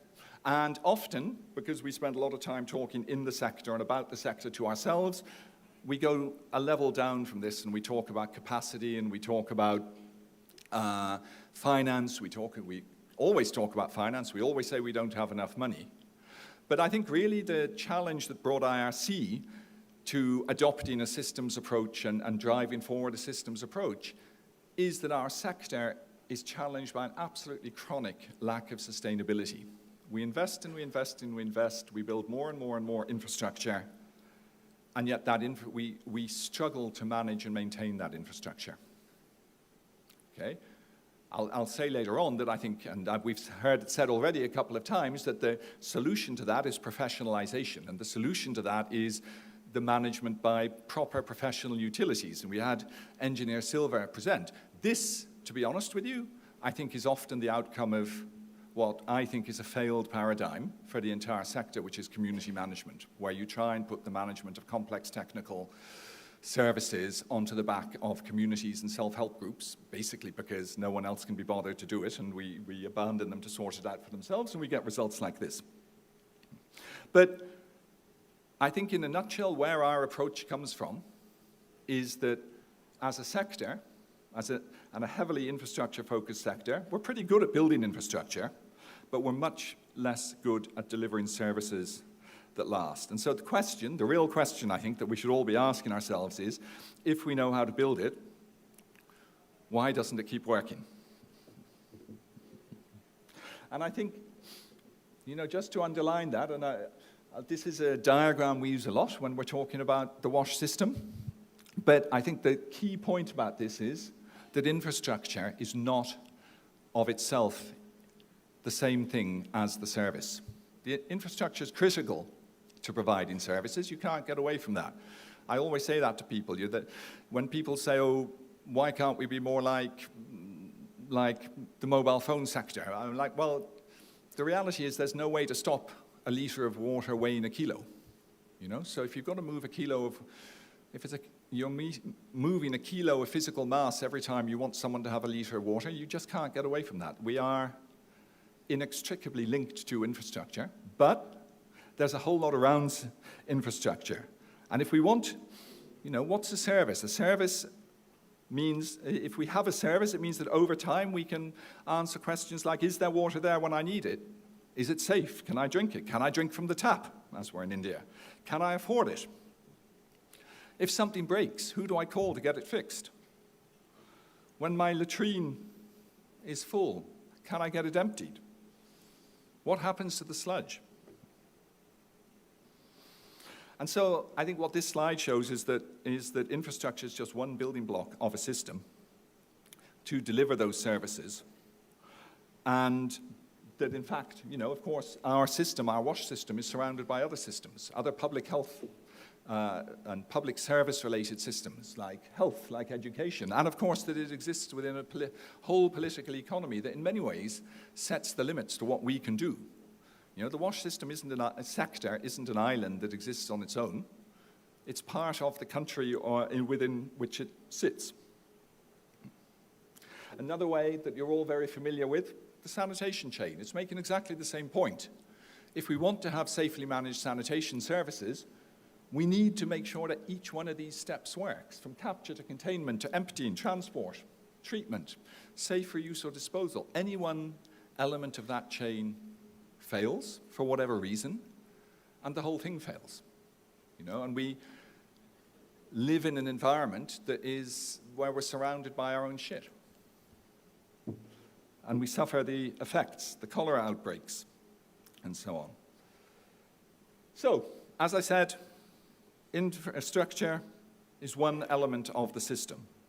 But so are the institutions, the mandates, and the capacity to deliver it. So is the policy environment and the enabling legislation. We were just talking about politicians. So are the monitoring frameworks, making sure that that data is available and that it's being used. So is regulation and accountability. We had a whole discussion about regulation earlier. Of course, finance is critical. You can't build infrastructure without finance. You can't pay for operation and maintenance without finance. Planning's a critical and often overlooked part of it, and I'll talk about planning because it's at the center of how we work. Frameworks for water resource management and pollution control. We're talking about the links between climate and water and sanitation services, and of course the water resources, the hydrological system is the mediator between climate and access to resilient water and sanitation services. And of course the capacity to learn, to reflect, to adapt, and again, looking at all the challenges we've been talking about today. Yes, climate change, but equally demographic change, equally economic transition, ever-growing expectations of how much of what people want. You know, it's not sufficient to just have 5 or even 20 litres a day. People want 150 litres a day. They want 200 litres a day. They begin to use washing machines. They want to have showers in the house, etc., etc.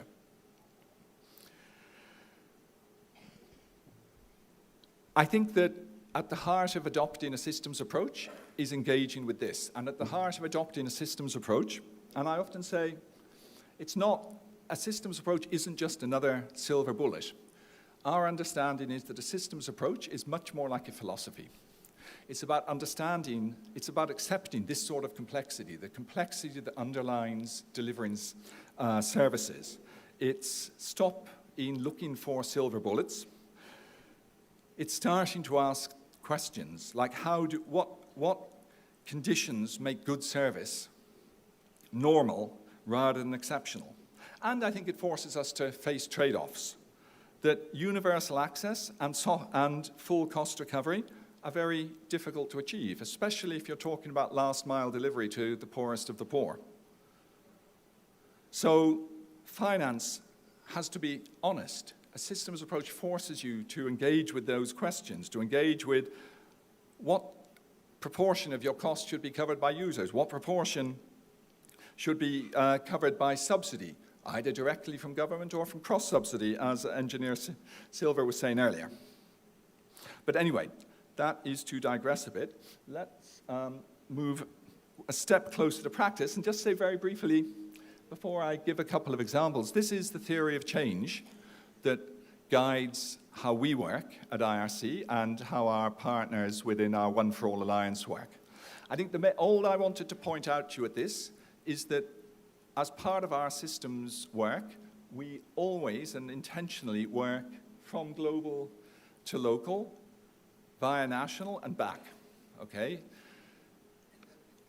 I hope the examples I'll give in a minute show that you can never just work at the local, you can never just work at the national. If you're trying to do systems change in practice, you have to intentionally and fully engage at all levels, be that me coming here to interact with you and to listen and learn, or be that the work that Jane or Rujika and their colleagues do at the district level in the countries where we work.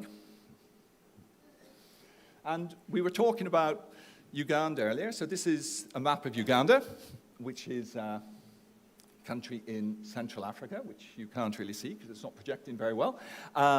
It is, and as Engineer Silver said, a population of about 45 million, which means it's about 30 million less than Gujarat, okay, which is always good to get your heads around numbers in India that always baffle the rest of us. And I just wanted to, the blue map is just to illustrate some of the overlapping boundaries we're dealing with, because again, I think the systems approaches that we're talking about insists on a familiarity and a comfort with the idea of multiple overlapping scales, from be those physical, the white outlines show the major river basin systems within Uganda and how surface water is managed.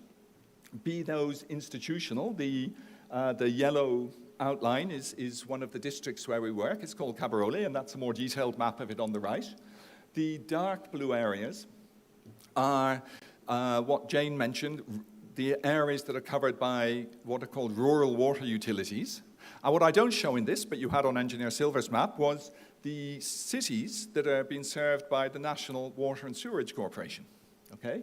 But if you look on the detailed map on the right, the blue shaded area is the area that's served by Engineer Silver's outfit, National Water and Sewerage Corporation, based around the city of Fort Portal. And that long bit stretching out is the piece that Jane was talking about, where, as part of the work we did, we supported the district local government. We were talking about local government to talk to the National Water and Sewerage Corporation and invest in extending that urban utility service out into a previously unserved rural area.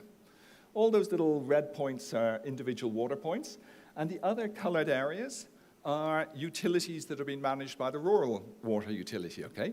So I just put that on there to show, we talk about system strengthening, meaning the need to engage with multiple actors at multiple levels. And here you have a urban utility, a rural utility, district local government, all sitting within water basin. And all of those actors need to be convened together if we're going to work effectively on systems change. Key to what we do, and I think this is the right place to be talking about it, because I always forget that CEPT is that in the heart, so many of you are planners, but I think key to our approach to One for All and IRC's approach has been to put planning at the center of everything we do. And one of the artifacts we develop are these district WASH master plans.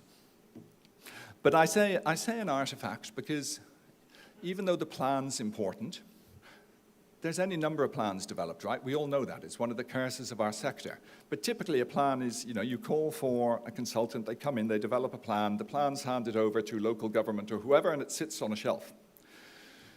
The planning processes that we undertake as part of our systems change work are entirely participatory. They're multi-stakeholder. All those people who I showed in the earlier slide are engaged and involved in developing this plan.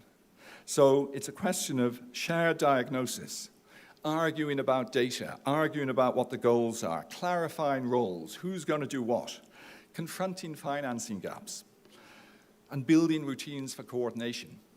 This plan was launched in 2019, but every year, there's a follow-up, there's a check-in. How are we doing? Bringing all those same stakeholders together, okay? And I think so planning is important, but so's monitoring, so's follow-up. And a plan is just an artifact. It's just a piece of paper. That's not the important point. The important point is the convening and the bringing together and the engaging with actors in thinking through and solving problems. Switching to Ghana, and just also I said that we work from the community to the national level. So in Ghana, we also started in one district, a district called Asuchifi North. But in the last couple of years, at the request of the government, we've been scaling that approach out to cover the whole region, which is called the Ahafo region, within which Asutifi North is based. But at the same time, engaging this work with the National Development Planning Commission so that we ensure that the approaches to planning, the approaches to engagement that we're developing are being taken up into national level planning and planning for the country as a whole. Because again, I think that the approach to systems change is to, and I think it's very similar to what CEPT does, is to model at a local level, to test, to prove, but always with the engagement of the national level and always with a view to eventual scaling. So that the information that's being gathered here is also being brought into the national WASH finance strategy or into the updated policy and legislation that's is being implemented in Ghana surrounding the development of a rural water utility there. The other aspect of our work that I wanted to talk about is political, and we mentioned political earlier, and I think, you know, we started our work focusing very strongly on local government, and you know, as Jane said, you can't get round government. Government has a role to play, and it's a legitimate role. I think there's a tendency, especially those of us, like myself, who are maybe educated as engineers or as scientists, to think that politicians are irritating, they get in the way, they interfere with tariff setting, they're always short-sighted, they always want to be there to cut a ribbon. All of that's true. But at the end of the day, the reason governments also have accountability. There's no one else in a country who's accountable for ensuring that everybody has access to water and sanitation. And water and sanitation is absolutely unavoidably political because it's about money. It's about national finance. However much we talk about international donors and we talk about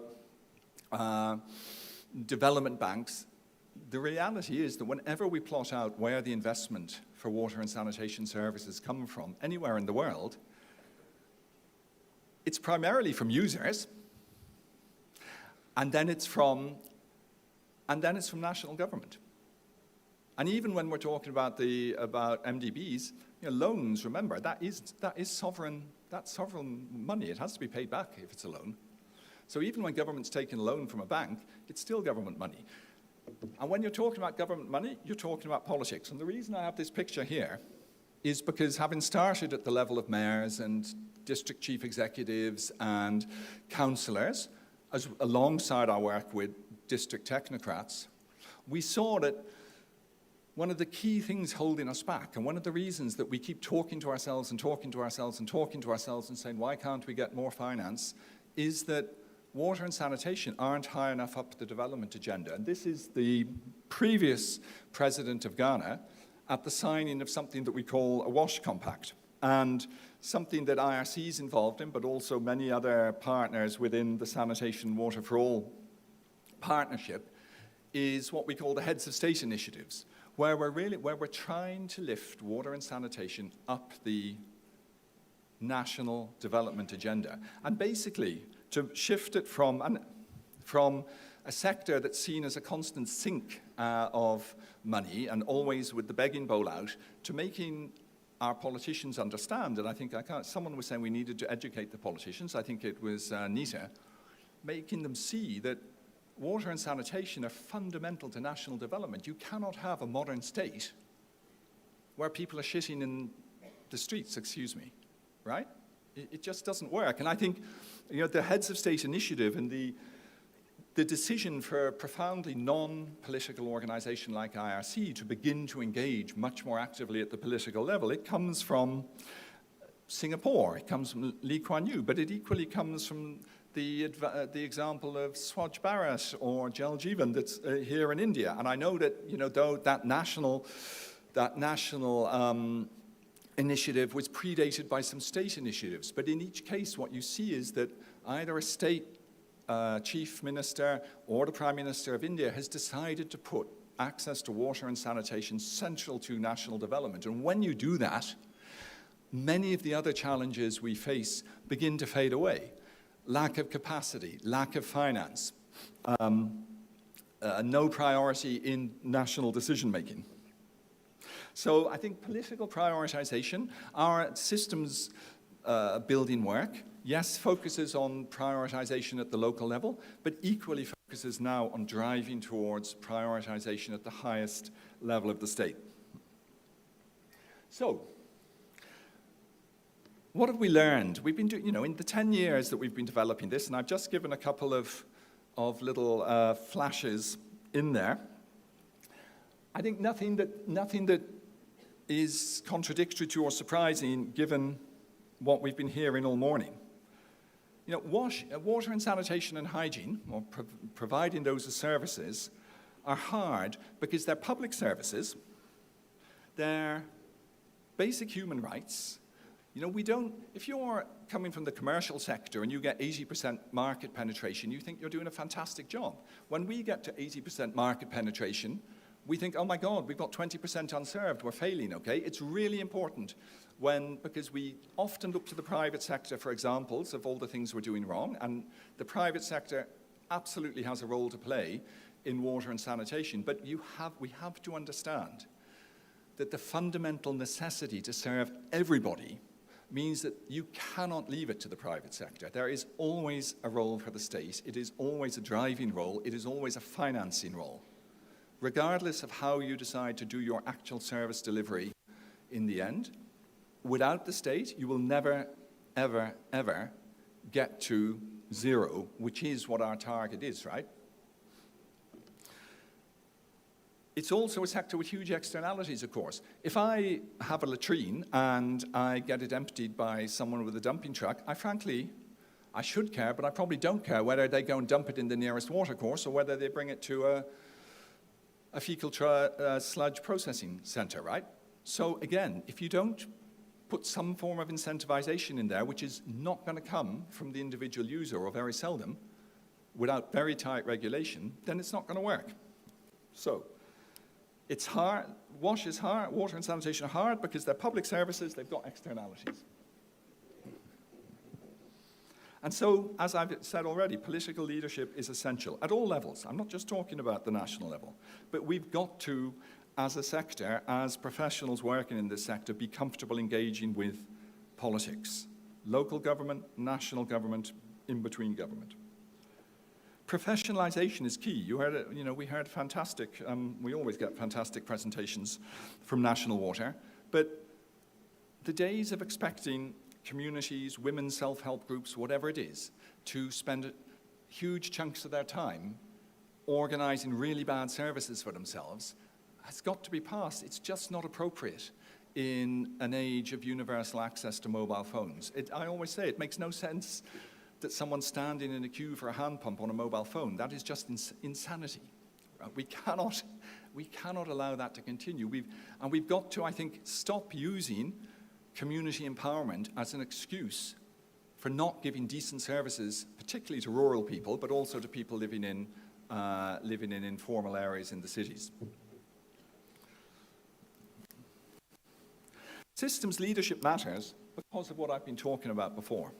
If you're going to deal with climate adaptation, if you're going to deal with 4% population growth in cities every year, if you're going to deal with all of these myriad unknowns and uncertainties, you've got to have the ability to look across the whole sector, to look across the whole system, to understand your role in it, but also to understand the roles of everybody else, and to be able to collaborate effectively with them to drive to a shared vision. And I would say that finally that collective action.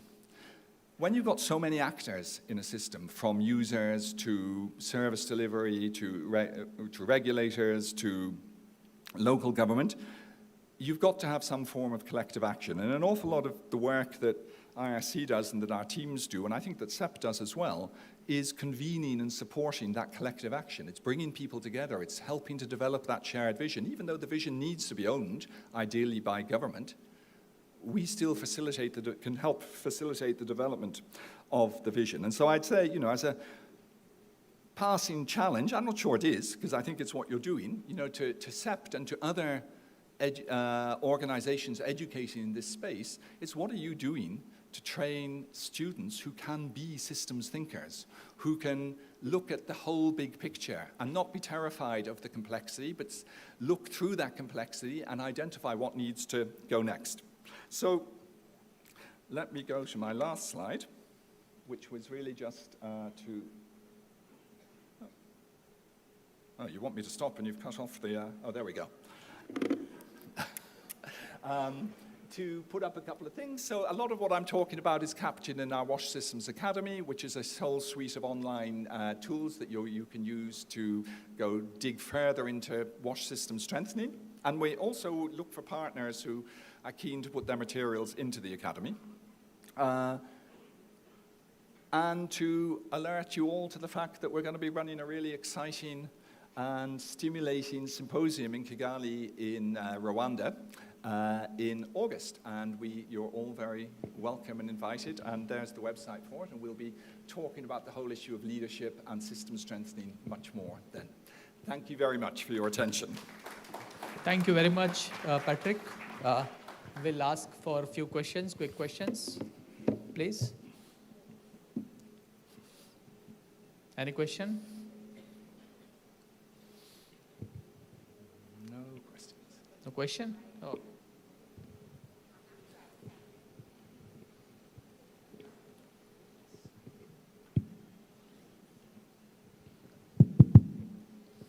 Thank you, Patrick.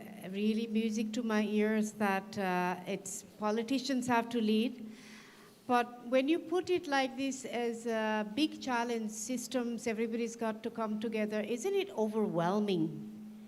Right? Where do you start? Where it's like, where is the biggest push for partners to have? Where is the weakest link that we could all try and hone down on? You could respond. Yeah? Yeah. Yeah, please. Please continue. Okay. Patrick, thank you for the excellent presentation, for pronouncing on systems approach, which is excellent. I am a total convert of systems approach. Now, what would you say are the 3 key principles for a successful systems approach? You know, it's not the easiest. It requires a change of mindset, but what are the 3 key principles for a successful systems approach? And what would you say is a successful systems approach? Thank you. Great. I'm gonna take those 2 to start with, if that's okay, and because I think somehow they're linked. I would say, Neeta and Oswald, that it starts. If your focus is leave no one behind, if your focus is the last mile, you know, we talk about a district approach, but some form of area-based approach is essential.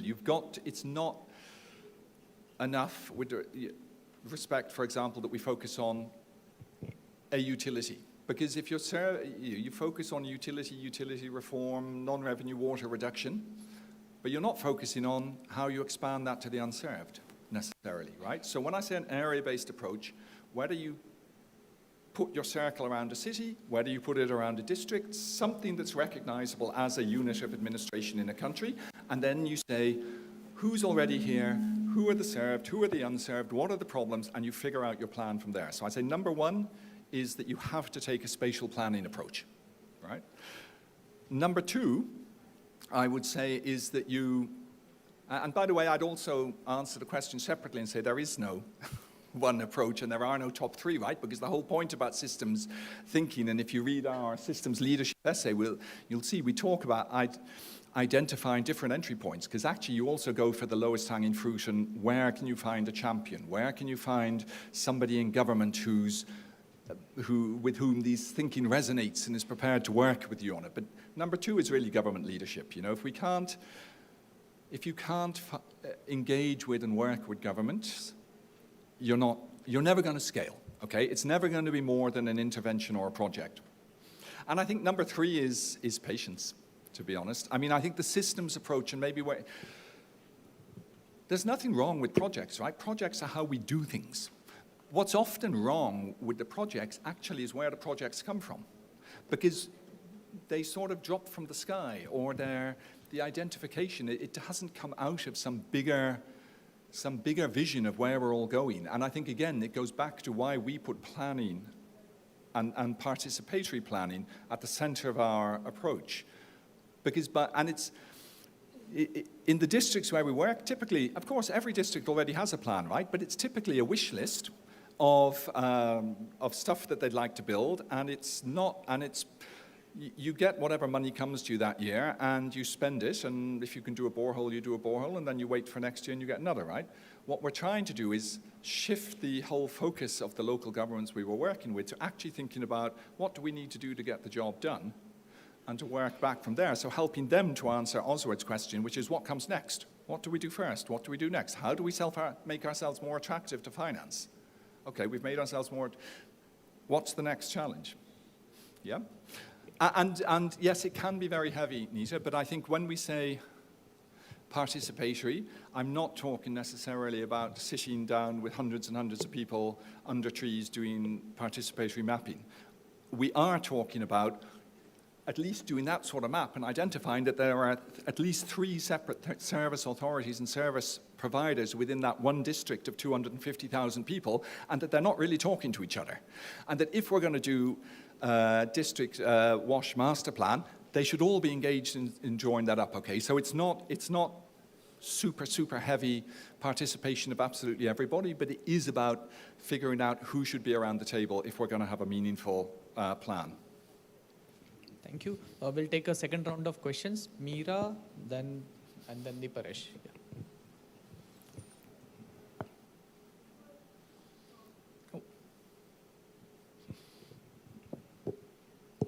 You are talking more in terms of what IRC or a similar institution when working with the government does. Yeah.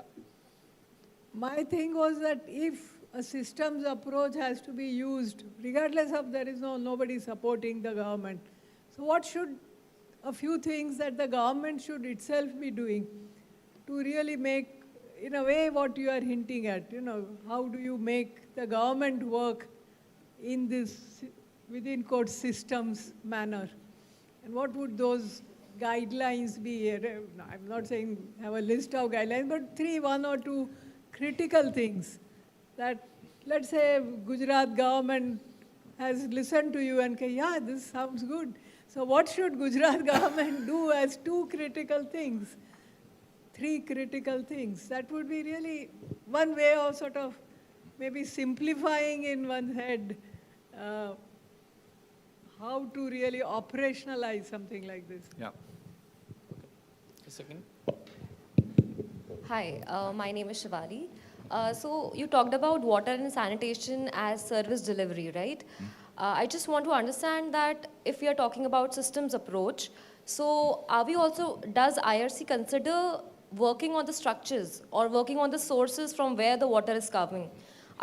Does IRC also works on recharging or revitalizing those sources of water? So just wanted to understand that. Great, thank you. So, one more? Oh, then I should have brought a pen, but okay.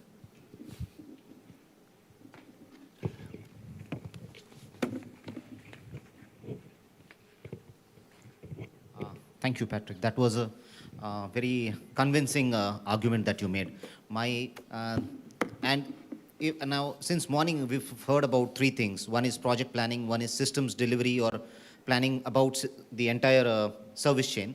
Third is systems thinking.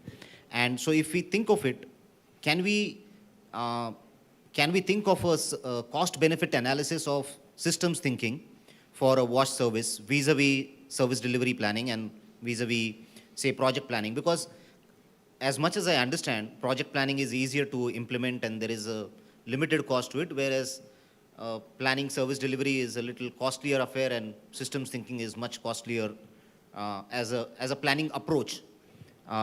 Can we think of, because I think that will convince Neeta ji and other banks to take that approach towards supporting governments or their development endeavors. Great, thank you. You know, I was serious at the start when I said that systems thinking, it's a philosophy. It's a way of looking at the world. It's really hard for me to answer the question, what do you do 1, 2, and 3? But I can flip it around, and I can say that almost all the challenges that we describe and we've been describing all morning come from a lack of systems thinking. And frankly, I mean, it comes from doing an almost entirely project-based approach. Every project is standalone. We don't look at the impacts of one project on the next project. We have government cut up into silos. People aren't talking to each other. And what it results in is the sort of pictures that we shown there. It results in the fact that we're in a climate crisis now, right? Because, hey, I did my project, and the cheapest way for me to generate power at the moment is to burn more coal, and frankly, I don't care about the externalities, and if you tell me about them, I'll tell you that climate change is a hoax, right? So, to me, systems thinking is the big box within which project planning and service delivery planning should happen. That's it. We shouldn't overthink it. I'm not putting systems thinking up there as an alternative. Of course not. And you know, if you look up the dictionary definition of what a project is in sort of management thinking, you have all your regular processes, and when you do a project, it's when you have to do something specific. So a classic, and particularly when you have to pull together more resources, human and monetary, than you would normally have within your day-to-day work environment, right? That's what a project is.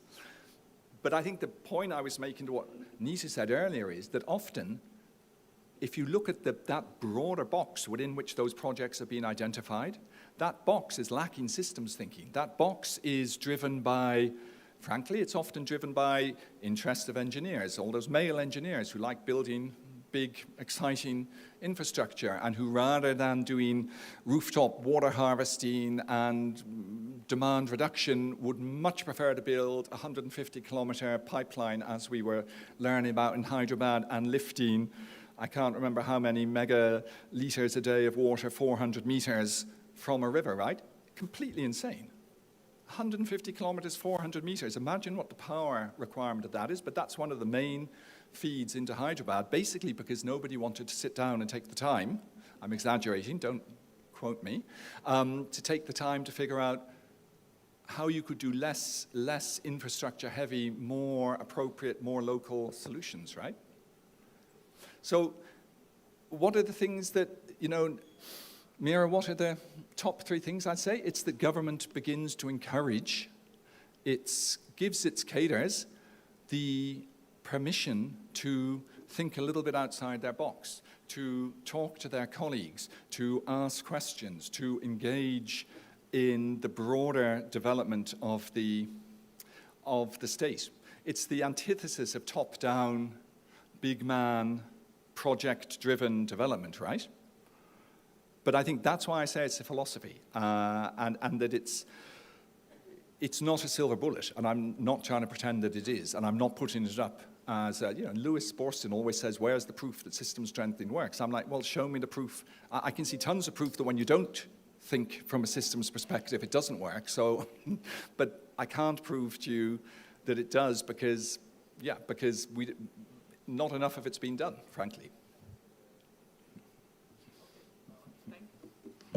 Thank you, Patrick. I think I would request Priyadarshini to hand over the ceremony. Thank you.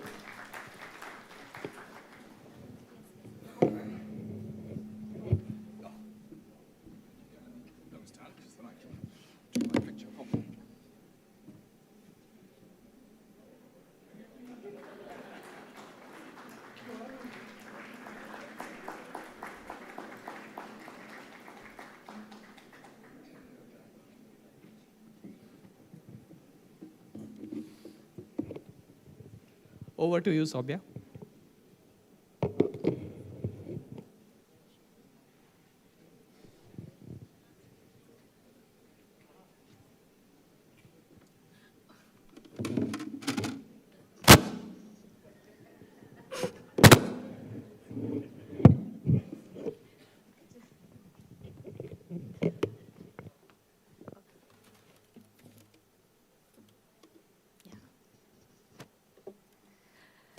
Thank you, Patrick, for the wonderful learnings in the WASH arena. Reiterating to what you mentioned, that in a complex and changing world, systems leadership matters, and collective action is the engine, while patience is the prize. Moving forward with the event.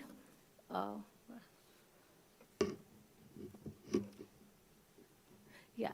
So before we move further with the event, we have an important announcement to make. We have another event, which is the WASH Economic Conference, and it is being organized at CEPT University on 17th and 18th April.